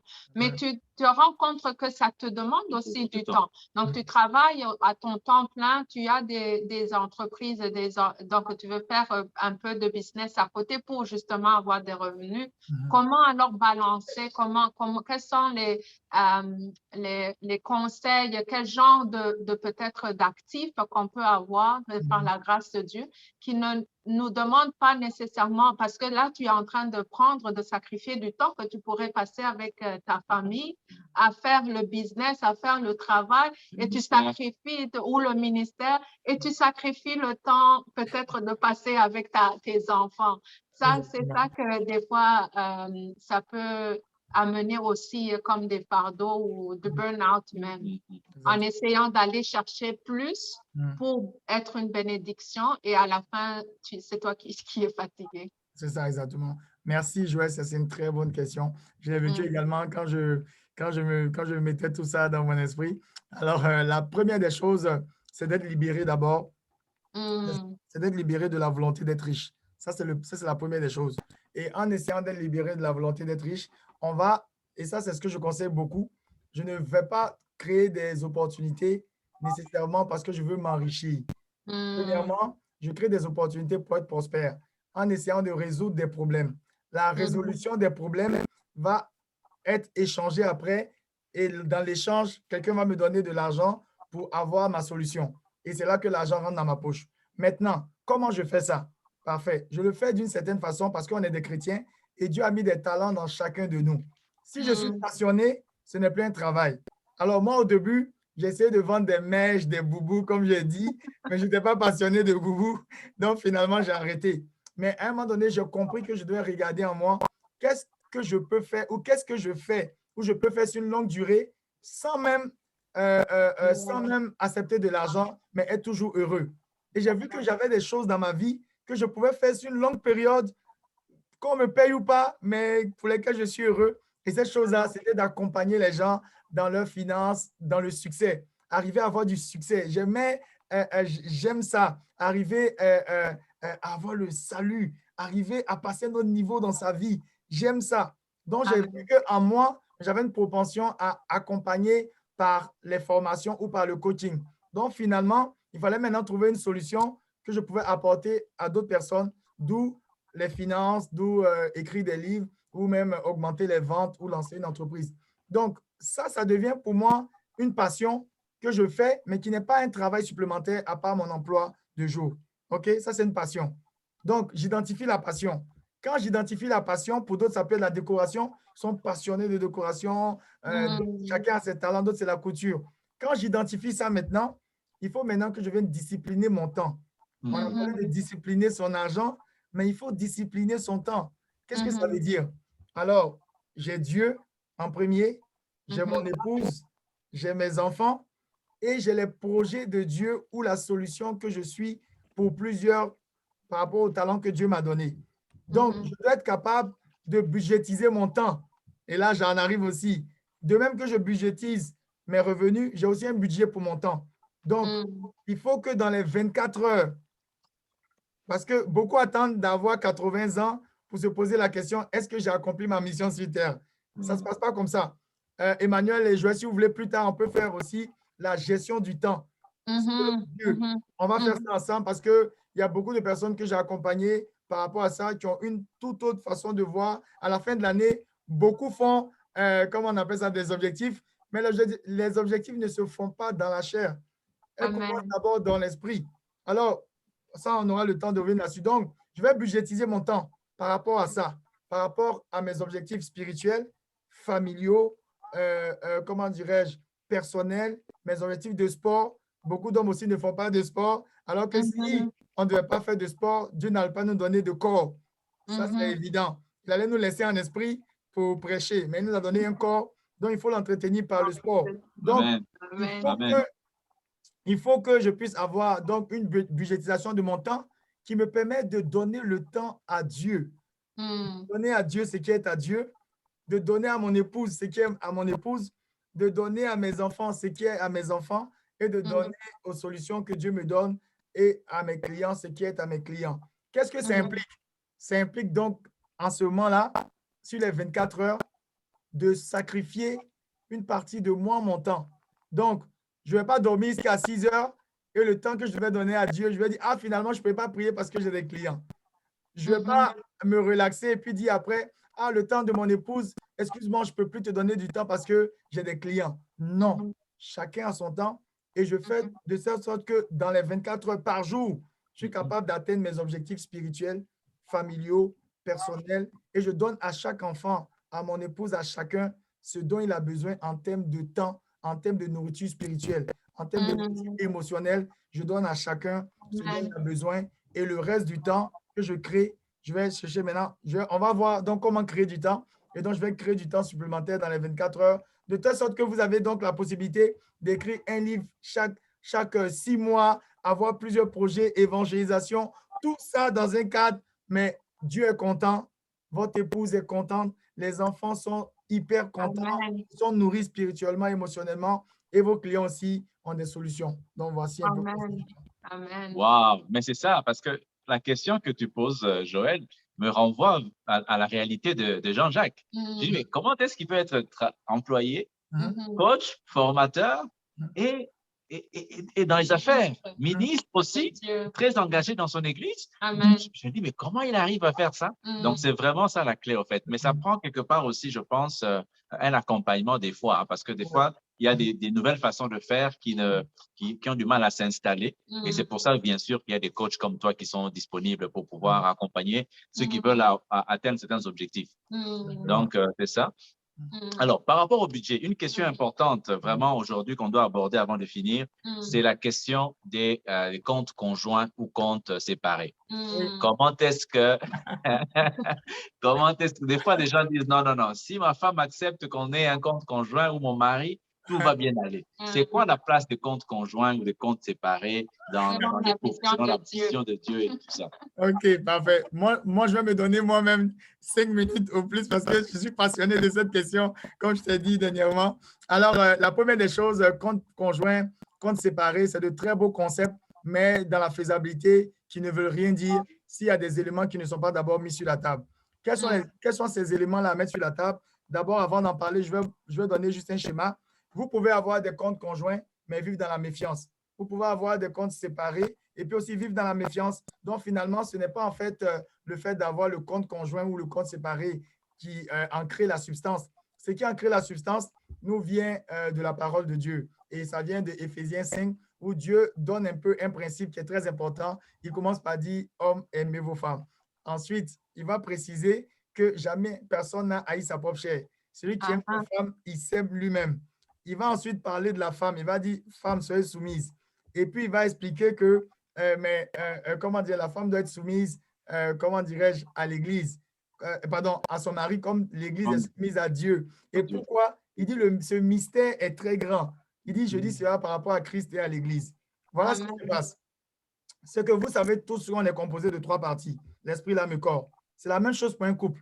Donc, au niveau de l'esprit, il faut être capable de fonder d'abord notre vie spirituelle sur l'alliance. Et bizarrement, quand j'ai fini de parler avec Emmanuel, hier, j'étais sur Family First, Facebook, j'ai vu que vous avez parlé de l'alliance. Je n'ai pas suivi, je dis, mais je lui ai parlé, il n'a rien dit alors qu'il ne m'a rien dit, Emmanuel.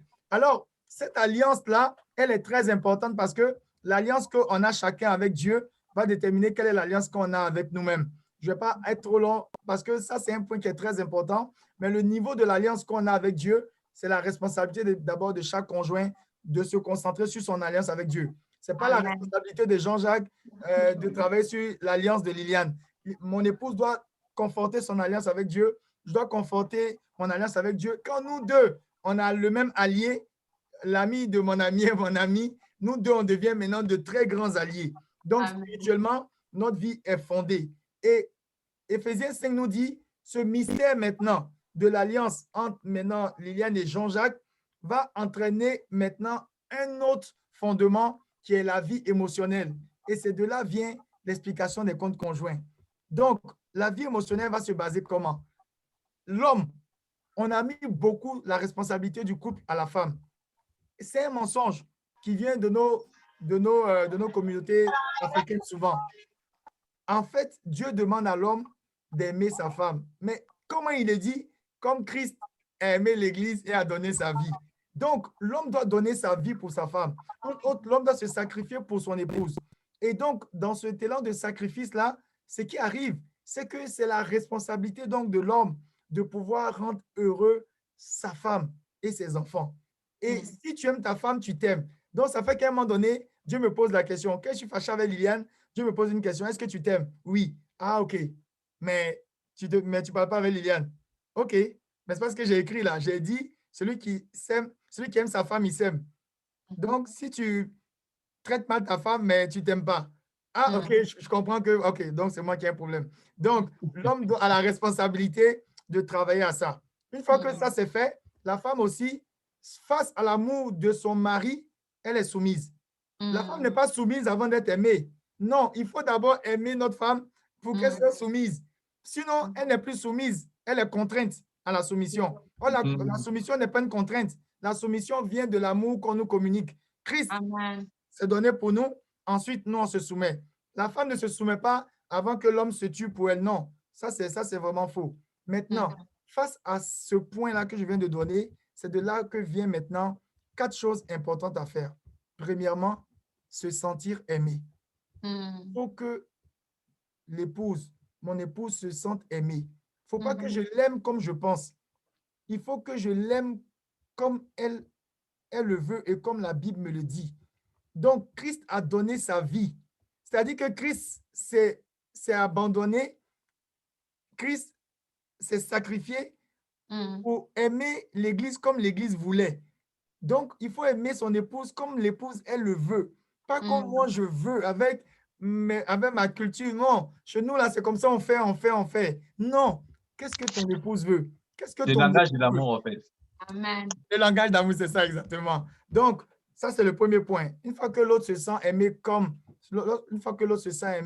il faut maintenant de l'affection dans le couple. Il faut que je donne de l'affection à mon épouse.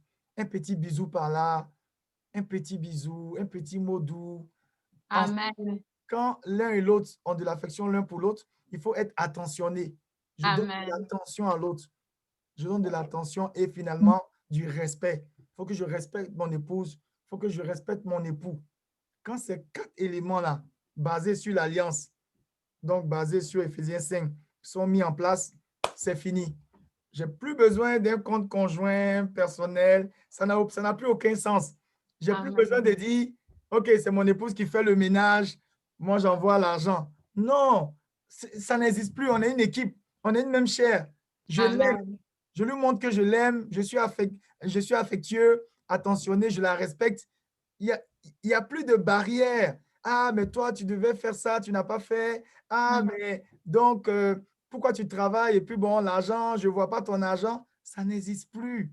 Sur la base de ça, je peux avoir des comptes. Moi, je disais même à Emmanuel, moi, j'ai eu un compte séparé avec ma femme pendant longtemps. C'est après l'hypothèque quand la banque oblige d'avoir un compte conjoint. Sinon, on n'en avait pas. Mais on avait des finances communes.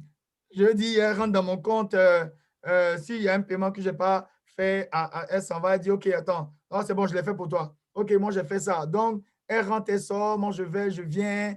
Le budget est fait, chacun sait ce qu'il paye. Et puis, elle coordonne le tout. Moi aussi, je regarde. Il n'y avait pas de barrière, en fait. Donc, quand on a un compte conjoint ou pas, il faut d'abord mettre la base spirituelle dont on a parlé, l'alliance. Ensuite, il faut venir d'abord à ce que l'autre se sente aimé. Il faut donner de l'affection, il faut donner de l'attention, il faut respecter le conjoint. Si ces clés-là sont là, si l'épouse, quand une femme se sent aimée, quand une femme sent que son mari a toute son attention, son mari est affectueux, il la respecte, elle n'a même plus d'efforts à faire.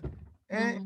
C'est tellement excellent quand on arrive à ce niveau-là, mais ta femme est là pour toi. Quand tu veux dépenser, elle va dire non, laisse tomber. Elle prend le contrôle, elle prend les devants. Et quand tu n'as même pas besoin de dire j'ai besoin de ça, qu'elle a déjà prévu, elle a déjà réglé ça pour toi. Donc, voici comment ça fonctionne. Donc, j'invite beaucoup les hommes. Ce n'est pas facile pour nous, mais je nous invite à aimer nos épouses comme elles le veulent, à leur donner de l'affection, leur donner de l'attention et les respecter. Ça fait tout le travail. À partir de là, les comptes conjoints ou comptes séparés n'ont plus d'importance parce que ça va de soi qu'on forme une seule chair. C'est super intéressant ce que tu dis et tellement capital. Quand on parle de aimer ta femme, aimer sa femme comme elle le veut, ça fait référence justement au livre des langages de l'amour dont on a parlé et dans les YouTube, dans le Facebook de Family First, c'est bien expliqué en petite capsule de 5 minutes.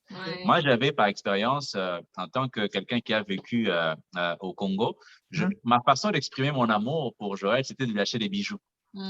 C'était des cadeaux.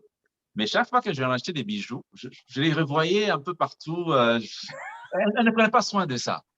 Jusqu'à ce que je comprenne que son langage de l'amour à elle, c'était le temps de qualité. Amen. Tu vois? Donc, quand tu comprends ça, tu as un déclic, tu apportes ce qu'elle attend, en fait.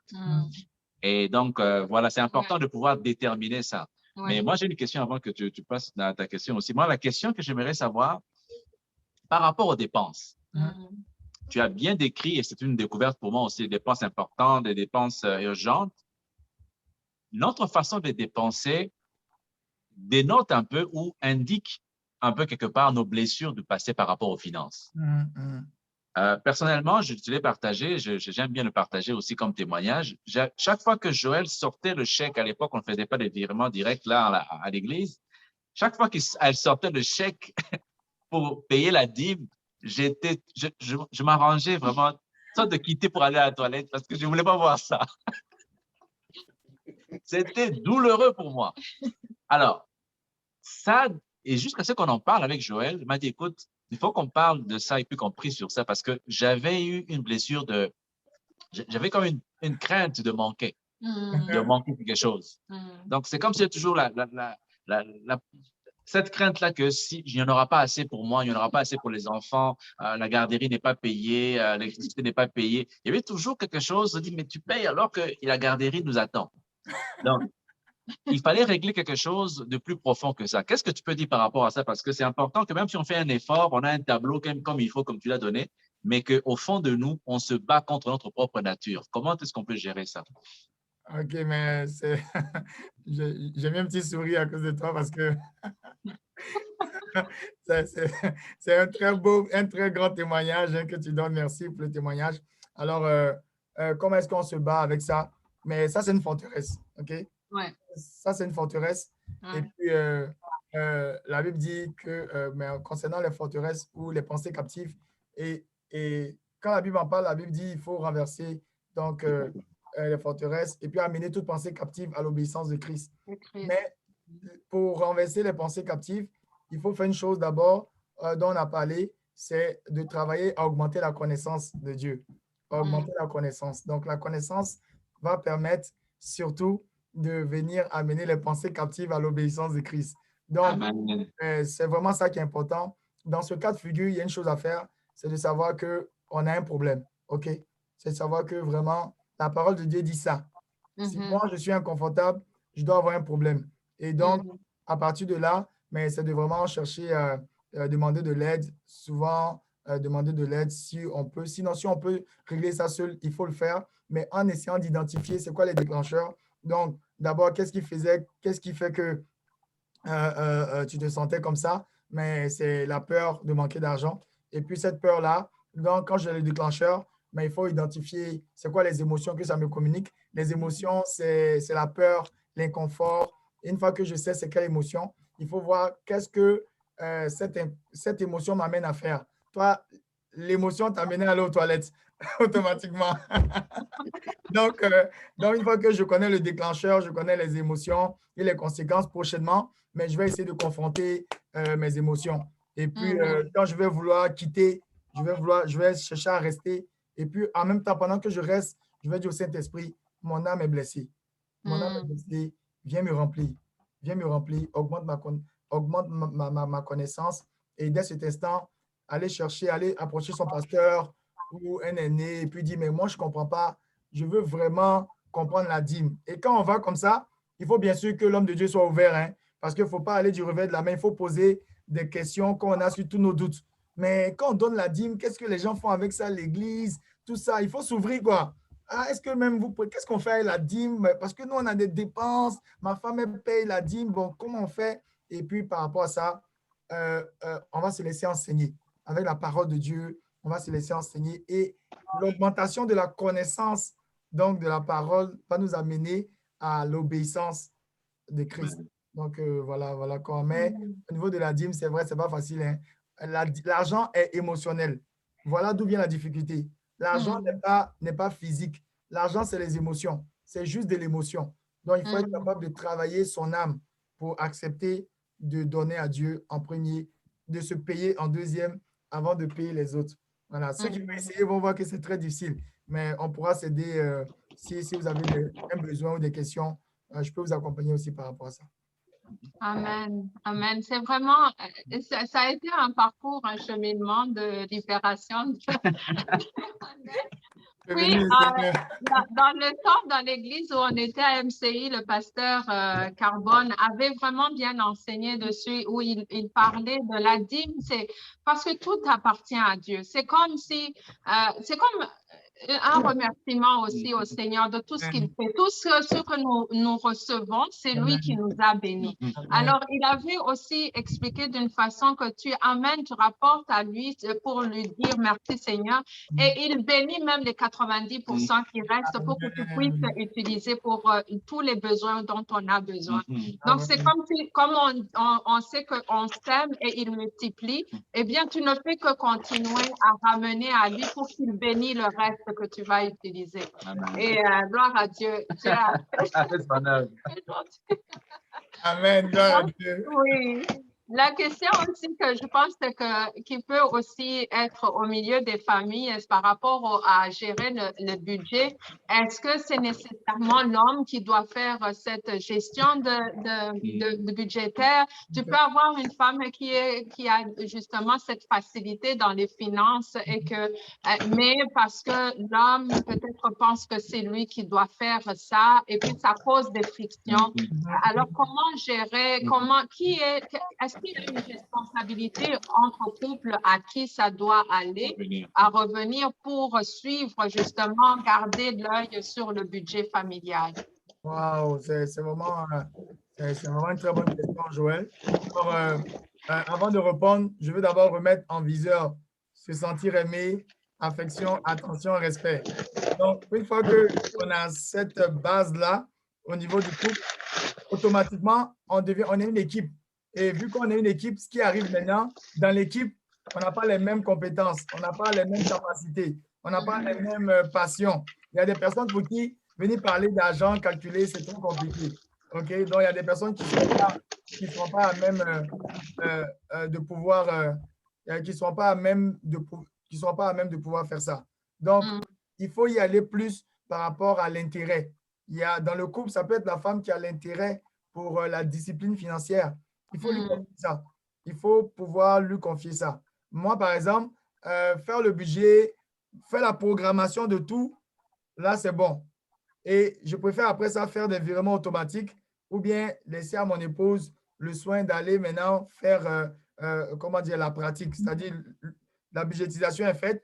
Maintenant, pour le day-to-day et puis la faisabilité, c'est elle qui s'en occupe dans ce cas-là. Donc, c'est comme ça qu'on a fait. Donc, c'est de laisser par rapport à l'intérêt et surtout, il ne faut pas que l'homme prenne le contrôle. Ça fait peur souvent à la femme. Elle aussi, elle travaille, elle a un revenu, mais elle sent que tout est contrôlé par l'homme. Bon, c'est lui qui décide si on donne l'argent aux parents de la femme ou pas.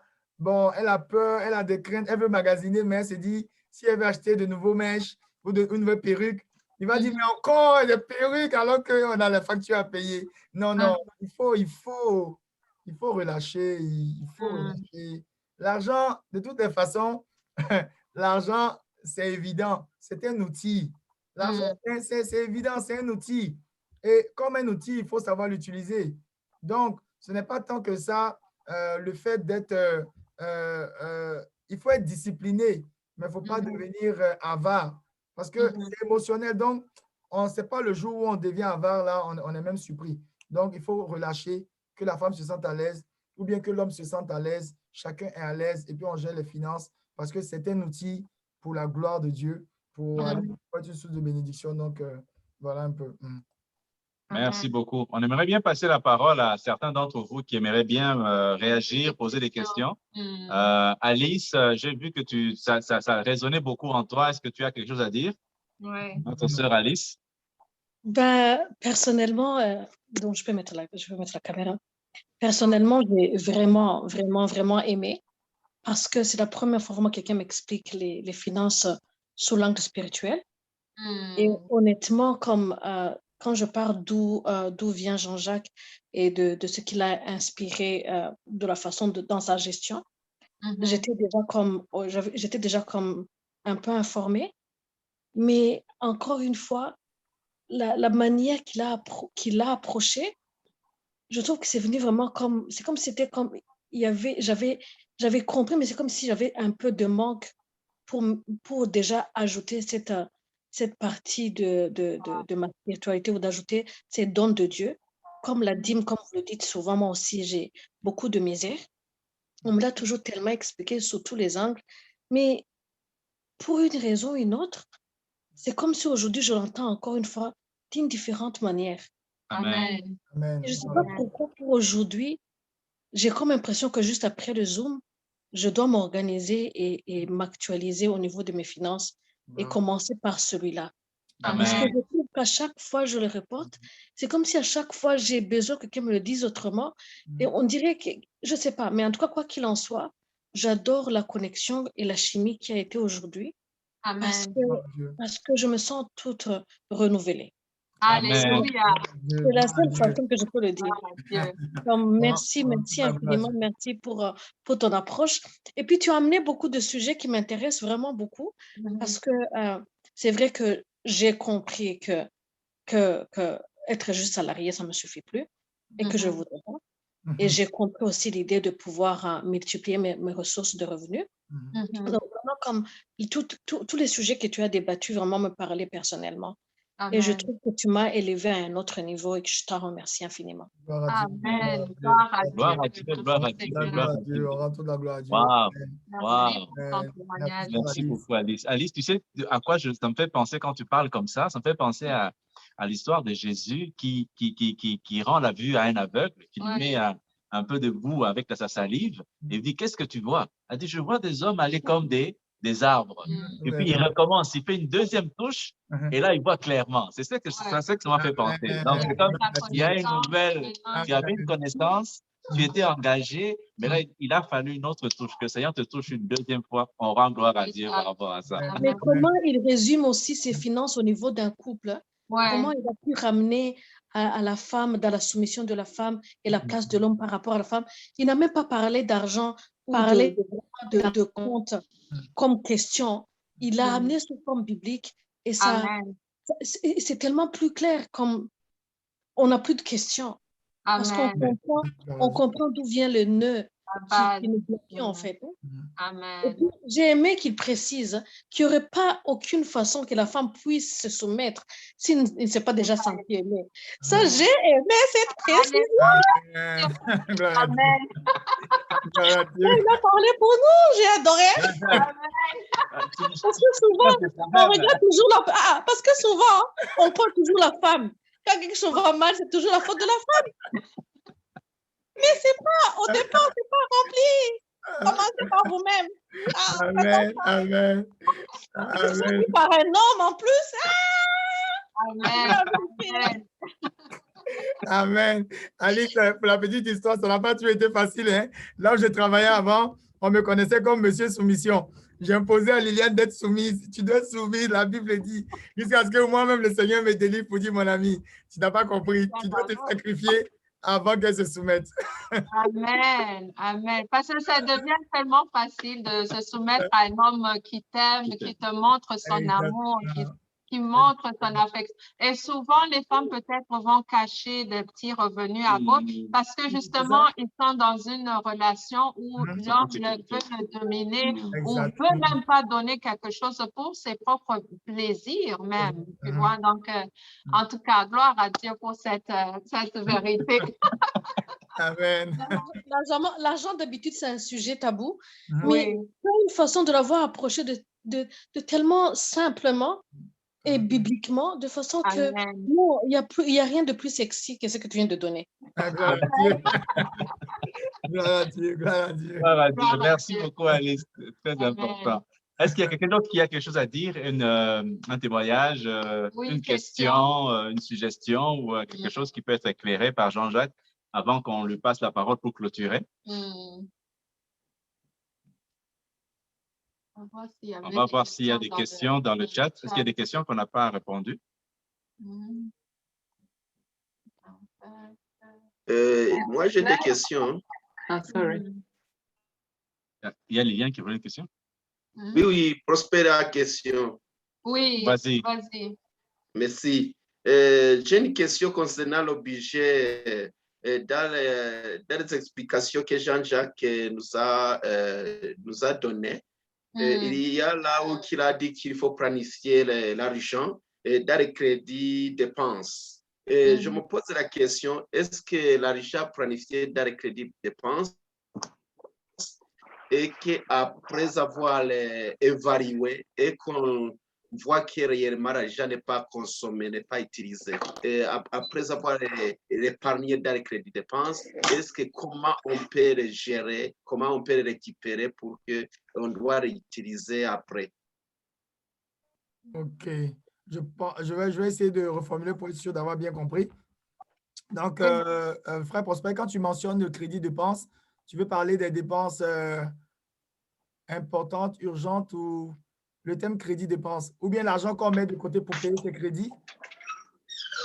L'argent qu'on met à côté pour les dépenses non urgentes. Vous avez dit qu'on peut passer en cours de route et qu'on peut acheter n'importe quoi qu'on n'a pas planifié et qu'on va d'abord utiliser l'argent qu'on a mis dans le crédit dépenses. Par exemple, on peut acheter un stylo en cours de route, ce n'est pas planifié dans les dépenses automatiques, dans les dépenses urgentes ou dans les dépenses importantes. Est-ce qu'après avoir évalué et qu'on découvre que cet argent n'est pas consommé, comment on peut le retirer? OK. Dans les cash flow. Je comprends maintenant. OK, je comprends. Donc, on a des dépenses variables dans le fond. On a des dépenses variables. On prévoit acheter un stylo, mais finalement, on n'a pas acheté le stylo et puis l'argent est là. C'est bien ça, n'est-ce pas? Donc, qu'est-ce qu'on fait? Oui, oui. OK, mais c'est vraiment un très bon fait. Alors, ce montant-là va servir, si on a des dettes encore, de nous permettre de pouvoir réduire le solde de nos cartes de crédit, de nos dettes. Si on n'a pas de dette du tout, mais ça, c'est un bon cash flow. La banque appelle ça cash flow positif. Alors, dans ce cas, il faut prendre ce montant et puis le mettre dans les épargnes. Il faut épargner ce montant-là. Donc, Merci beaucoup. voilà, le maître mot, c'est vraiment d'épargner ce montant-là. Et puis, mais l'épargne va permettre plus tard de pouvoir soit à faire des dons ou l'utiliser pour lancer nos projets plus tard, des entreprises ou même soutenir l'œuvre de Dieu. Mais si on n'a pas utilisé un Ok, montant, merci beaucoup. il faut l'épargner. Voilà, il faut l'épargner. Merci. Ok, merci beaucoup. Ok. Et je prends ce temps pour remercier celui qui m'a donné le lien d'invitation parce que je viens de bénéficier beaucoup de choses sur question de dîmes. Question de dîmes. Moi, je suis chrétien. Mais je viens d'apprendre beaucoup de choses sur question de dîmes. Je vais essayer vraiment d'améliorer. Merci, monsieur. Merci. Amen. Gloire à Dieu. Merci, Prosper. Amen. Il y Oui, avait merci. quelqu'un d'autre qui voulait poser une question?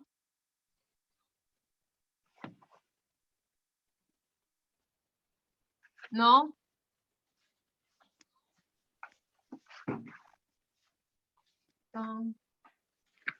OK. S'il n'y en a pas autre personne qui peut poser la question, moi, je veux savoir quand est-ce que vous planifiez une autre conférence telle que celle-ci? En fait, pour les conférences, mon frère Prosper, c'est qu'à chaque mois, nous organisons une conférence à la fin du mois ou au début du mois comme aujourd'hui. En juillet, on n'aura pas de conférence parce que c'est les vacances ici. On prend un petit temps, n'est-ce pas? Comme le disait Jean-Jacques, il faut aussi prendre un temps de repos, s'occuper un peu de se ressourcer. Et est-ce que tu as un lien avec la page Facebook de Family First? Oui, oui. Voilà, on partage toujours en début du mois les prochaines conférences. Nous avons des conférences qui vont suivre à partir du mois d'août, de septembre, octobre et novembre. En décembre encore, c'est une pause. Et à chaque semaine, nous partageons aussi dans le groupe WhatsApp, nous partageons aussi les vidéos Zoé de 5-6 minutes, les exhortations.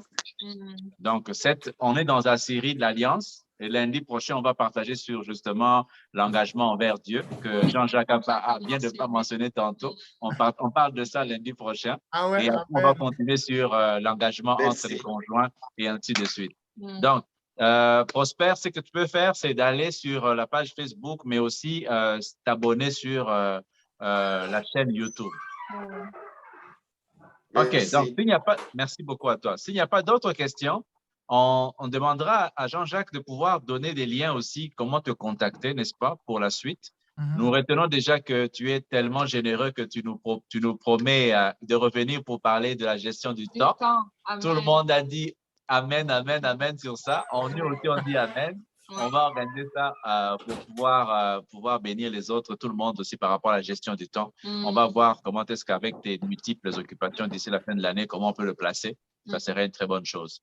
Et puis, on te laisse la parole pour clôturer. On doit finir avec une prière et puis voilà, remercier le bon Dieu pour ça. Amen, amen, amen. Alors, Emmanuel, s'il te plaît, je t'avais envoyé le courriel avec 3 liens. Si pendant que je vais prendre la parole, si tu peux, s'il te plaît, partager, ou bien je peux aller chercher. Oui. Si tu veux. Ouais. D'accord, attends. Parce que là, on utilise son téléphone. Ah, d'accord, ok, c'est bon. Ah, c'est bon, je l'ai retrouvé assez facilement. Donc, je vais partager là, présentement, dans le chat, quelques informations pour ceux qui seraient intéressés par différents sujets. J'avais amené ces liens-là à Emmanuel. Parfait. Donc, vous pouvez regarder par rapport au sujet évoqué là. Et puis, okay. Parfait. Donc, j'ai mis quelques liens là dans le sens pour augmenter les revenus, augmenter les ventes, pour ceux qui ont déjà une entreprise ou ceux qui veulent aussi augmenter leurs revenus en devenant auteur et tout. Donc, vous pourrez avoir l'information. Alors, moi, avant de terminer, Je vais d'abord commencer par, je vais bénir le nom du Seigneur pour ce moment, bénir encore Emmanuel et Joël pour la Amen. grâce qu'on a eue aujourd'hui. Et je ne Amen. saurais terminer sans vraiment un appel dans mon cœur. J'aimerais faire 3 appels pour 3 types de personnes. Il se pourrait que parmi nous tous qui sommes là, il y ait certaines personnes qui, bien qu'étant dans, je peux dire, un environnement chrétien, ont totalement rétrogradé. En effet, sont chrétiens, mais ne croient plus à la parole, ou sont passés par tellement de difficultés qu'elles ont fini par douter de la véracité, de la puissance de Dieu, et qui vont maintenant par mécanisme plutôt que par amour.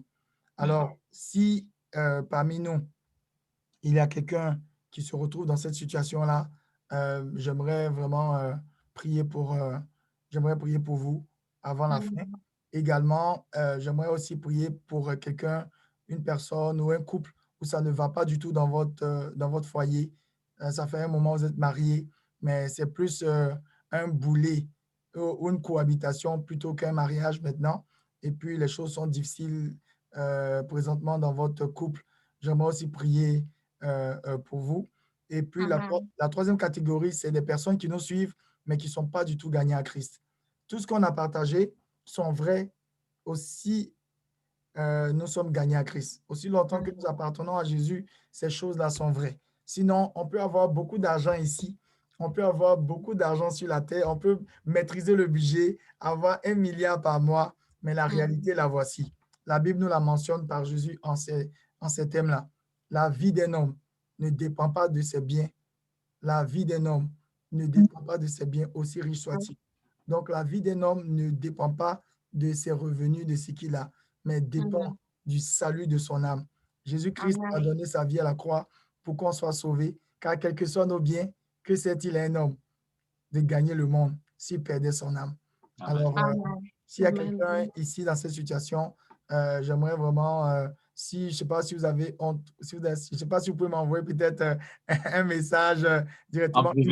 Sinon, vous n'avez pas besoin d'avoir honte, on est tous en famille. Vous pouvez juste lever la main. Si vous vous retrouvez dans l'une de ces situations-là, vous n'êtes pas du tout en Christ, ou vous avez rétrogradé, vous savez dans votre foi intérieure que vous êtes vraiment très loin, vous le faites parce qu'on vous connaît comme chrétien, vous êtes obligé d'y aller, mais ce n'est plus par amour, ou bien dans votre couple, c'est vraiment difficile, ce que vous vivez est terrible, plus de paix, plus de joie. J'aimerais vraiment élever la voix pour prier pour vous.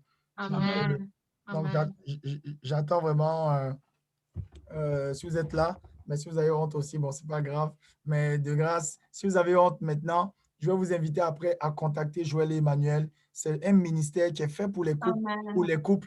Donc, je vais vous inviter à les contacter après qu'on ait prié. Ils vont vous accompagner. Ils ont vraiment les outils et les ressources pour vous accompagner parce que même étant pasteur, on a toujours des problèmes dans notre couple.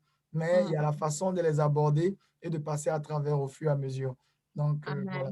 Alors, la Bible nous dit en Romains 5 au verset 20, « Or, la loi est intervenue pour que l'offense abondât.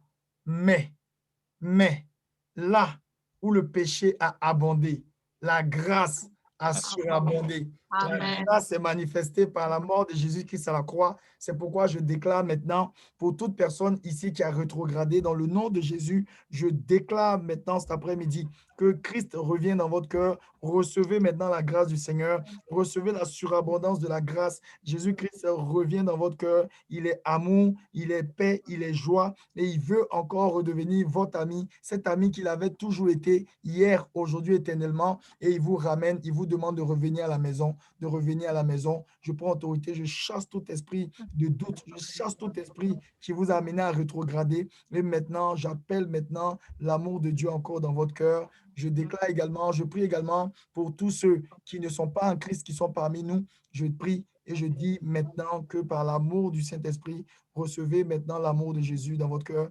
Recevez l'amour de Jésus dans votre cœur. Jésus-Christ est le chemin, la vérité et la vie. Nul ne part au Père sans passer par lui. Les finances, l'argent sont des sujets intéressants, mais nous allons laisser tout ça sur la terre pour nous en aller. C'est pourquoi recevons d'abord le premier actif. Notre premier actif, le premier actif, c'est le salut de notre âme avant toute chose. dans le nom de Jésus. Et je prie maintenant également pour toutes ces personnes qui sont dans un couple où il n'y a plus d'amour, plus aucun amour.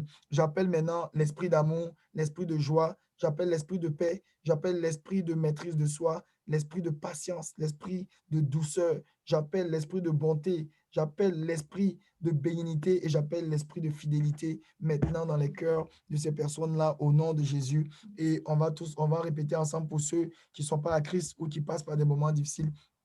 Vous allez répéter après moi, Seigneur Jésus, je suis content d'avoir pris part à cette conférence. Mais je ne savais pas que je venais plutôt te rencontrer. Je t'appelle dans ma vie maintenant. J'ai peut-être rétrogradé, mais je n'ai pas cessé de penser que tu pouvais faire plus pour moi. Viens dans mon cœur maintenant. Sauve mon âme et j'accepte de faire de toi mon Seigneur et mon Sauveur. Merci pour le salut de mon âme. Merci pour la restauration de mon âme. Et merci également de ce que tu vas te déployer puissamment dans mon couple. Dans le nom puissant de Jésus. Amen. Amen. Amen. Amen. Amen. Merci encore, Joël Emmanuel. Merci à tous les participants. J'ai été béni de vous avoir. J'ai été béni de vous parler. Joël Emmanuel, vous êtes une bénédiction pour nous tous ici rassemblés. Que Dieu vous bénisse. On est bénis. Merci beaucoup. Écoute, je termine en rappelant le livre qui est vraiment intéressant et incontournable, hein, si on veut avoir une compréhension plus globale de la gestion de budget familial. C'est la fin de l'esclavage financier. Donc, on a beau faire des tableaux Excel comme il faut là, mais si on n'a pas un renouvellement de notre intelligence, ça posera un grand souci. On va comme se battre contre notre propre nature alors qu'on nous demande d'avoir la nature qui est au-dessus de tout, la nature qui est basée avec l'Esprit Saint. Donc, je tiens à vous remercier aussi, Jean-Jacques. C'est tellement bénissant de t'avoir. Et c'est encore plus enthousiasmant de savoir qu'on va se retrouver